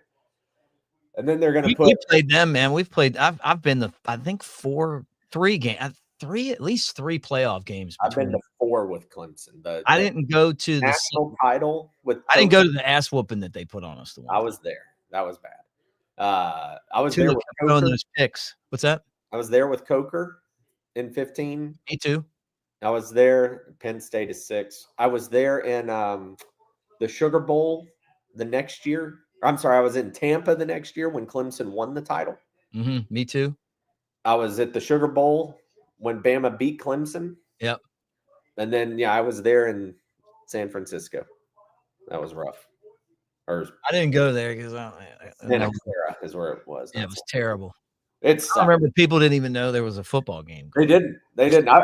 We got an Uber to the stadium, and the guy was like, "Where are you going?" And like told him, he's like, "Are the Niners playing today?" Because it was a Monday. I was like, "No, national championship." It's like, what's a national championship? Yeah, what are you talking about? Okay. Here comes the 7. They're going to drag it out. Notre Dame.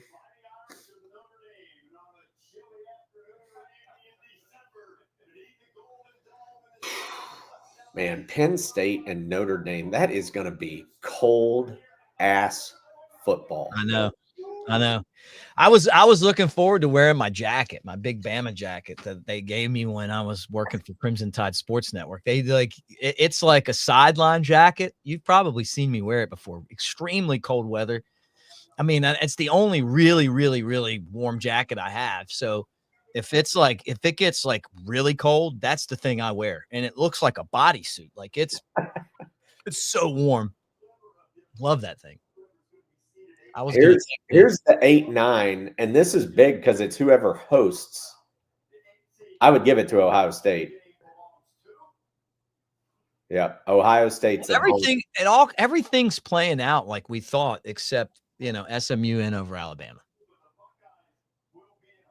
Ohio State's going to host Tennessee because you've the three teams you have left now are Tennessee, Indiana, and Alabama, and of course SMU. So there's four teams. Miami will be the second team out. Right. Fill that in if they want to. Unbelievable.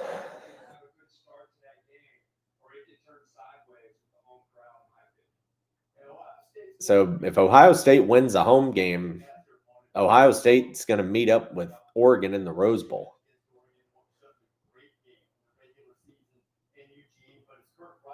That's crazy. It's funny how the Rose Bowl, if Ohio State wins, will end up hosting the traditional Big 12 versus Pac-12 game with Ohio State and Oregon. Mm-hmm. Anyway, right? Yeah. Tennessee is 9 as far as the seed goes. So they're going to the shoe. Yeah, that's going to be a good matchup too. They're pissed about that too. Living in Nashville, they all thought they deserved to host. Right. But TV-wise, so far, all the matchups are good, but SMU's the thing that doesn't fit. And we learned this from,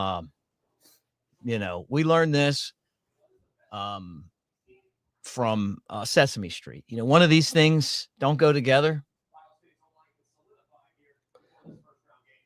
Indiana's about to be 10. If they will show it. Oh, they just dragged this out. Yeah, but we already know, man. I mean, look, this is. Yeah, once DraftKings takes it down. Yeah, and they were right the whole time, too. I wonder how they knew. Yeah, just sources and leaks, man. Think so? Oh, yeah. Sources and leaks. They don't say their source, but just they have them. They exist. Yeah. We know that. We know it's true. So surprising, man. All the insiders. Yeah. That's another reason why they got to quit dragging it out, because we know the results. We knew it 30 minutes ago because McMurphy's breaking it. If assuming he's right, he's breaking it because of somebody in the room. Right. So this is another problem with dragging this out. It's 11:32. We still don't have an answer. I'll tell you this. We've been on the air for 2 hours and 48 minutes. About that. And the mood has changed a lot here. Yeah. Well, Indiana's 10. So now they'll do second team out, is my guess. Maybe not. Let's see. Indiana, Notre Dame. Crazy. It's crazy that my wife's alma mater is going to be in the playoff and mine isn't. Yeah, really. Especially when, you beat the number 2 team in the country and played a tough schedule and went to the Big Ten and won there. And you're out from a team that really their best wins are Duke and Louisville. I mean, it's like it really is kind of sad, but I mean, there's like this doesn't even look like it compares. I mean, that's what I mean. If it was a blind resume, it wouldn't even compare. Like they lost every category. But look, let's just kind of know. We know that this thing's about to get to end. Guys, thank you for hanging out with us too. Like and subscribe to the channel. Thumbs up as we watch. When they put SMU up there, it kind of tells you where things are right now. I think the other thing is that, the Saban factor's gone. I mean, he was so good at like behind the scenes pushing for stuff. Yeah. But the obviously the loss to Oklahoma was one that they just didn't show up for, and that's something that they're going to have to do a better job of next year is playing Alabama football and living up to that Bama standard. SMU's in.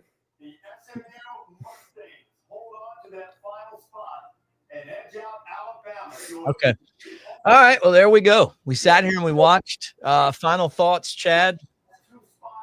I mean, like I said, from a strength of schedule perspective, it's not going to change anything for SEC teams. They still have to play in the SEC. They still have to play that schedule, whereas other conferences aren't. And so just these conferences are so imbalanced that it's rough, man. And I'm more like what Coach Saban said. Did they even deserve to be 8 to begin with? That's the question. And so they're going to have to figure some stuff out. Real quick, the Big Ten and the SEC met in Nashville about 2 months ago, and they talked about the 2026 playoff ranking or playoff and how it's going to expand to 16 teams. That's unofficial, but it will. And when it does, then the Big Ten and the SEC are saying we want 4 spots guaranteed to avoid this kind of stuff. We want 4 spots guaranteed, and it's going to be interesting. But now Alabama, the scheduling, there's going to be ramifications on this with the schedules. Right. Well, at the end of the day, you leave it up into the committee's hands. I mean, this is what happens. You lose. Coach DeBoer doesn't have the clout, I mean, that Nick Saban has, and that factors in. But you know what? Congratulations to SMU, and we'll see where Alabama's going. We'll talk about that later, maybe the Cheez-It Bowl. But thank you guys for hanging out with us, and we'll kind of take it for what it is. A learning experience.